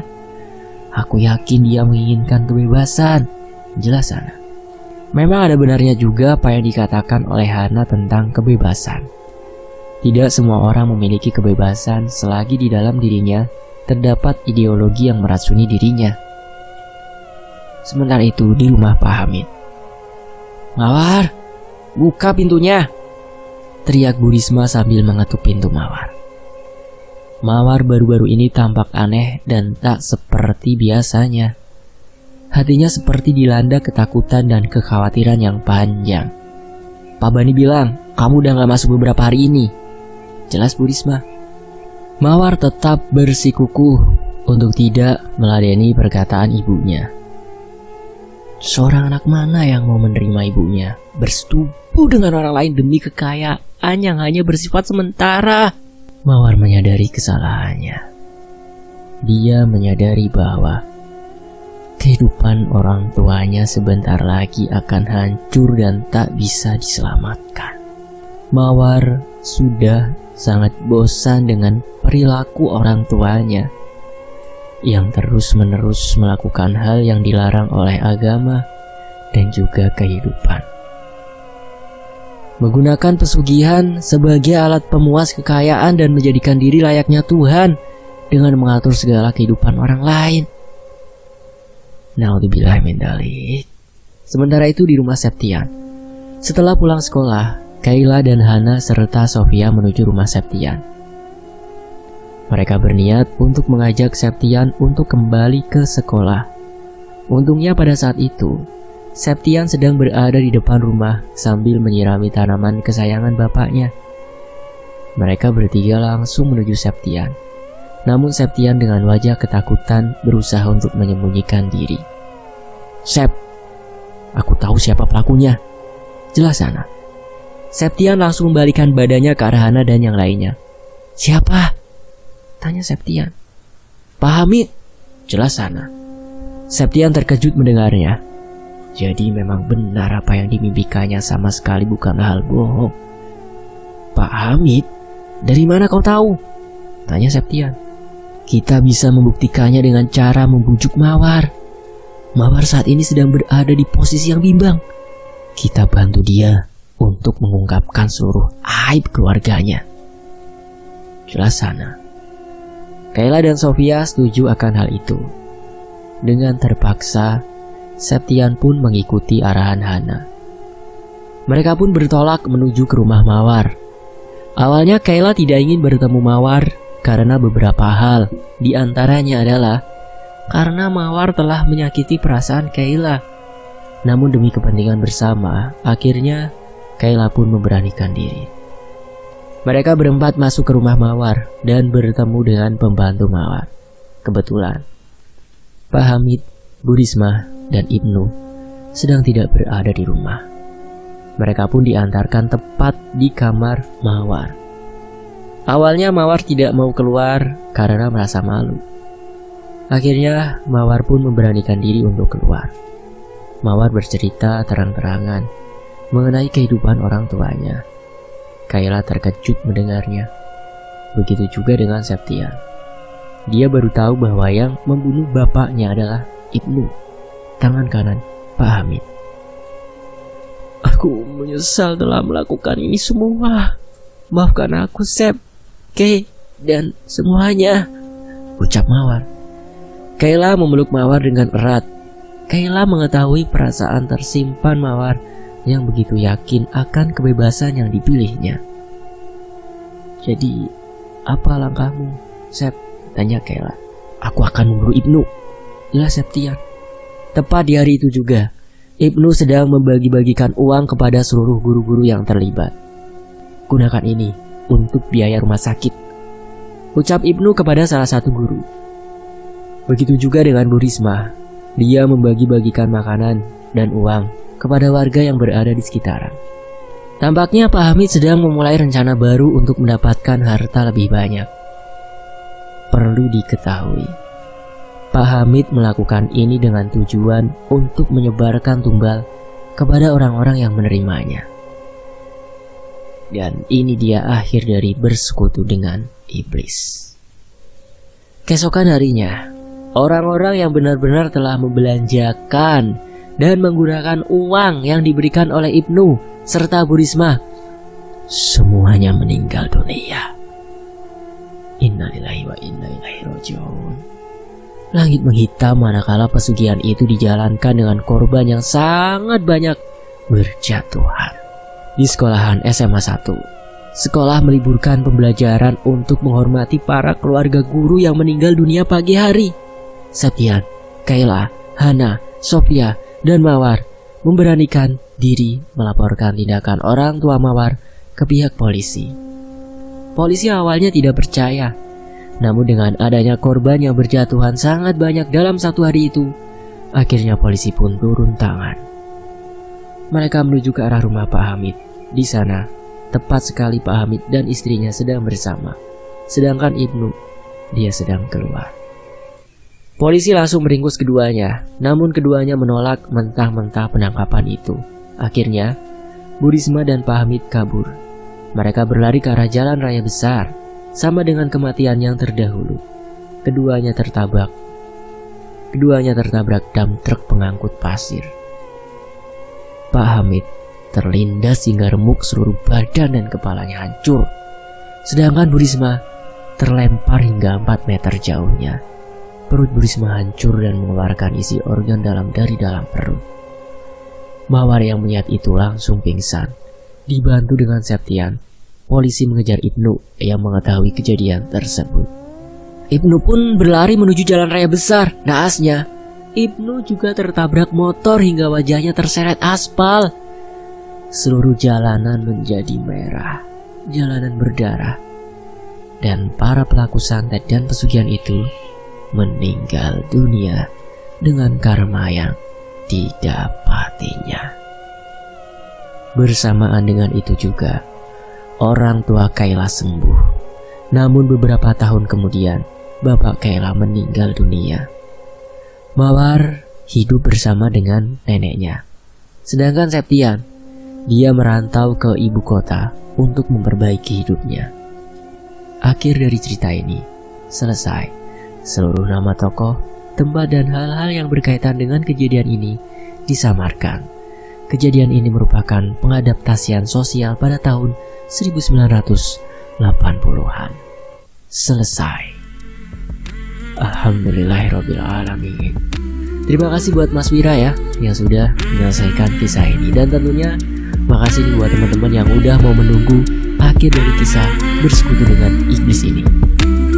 Saya pamit undur diri, sampai jumpa di kisah lainnya. Wassalamualaikum warahmatullahi wabarakatuh. Kekab di Fakta Sejarah.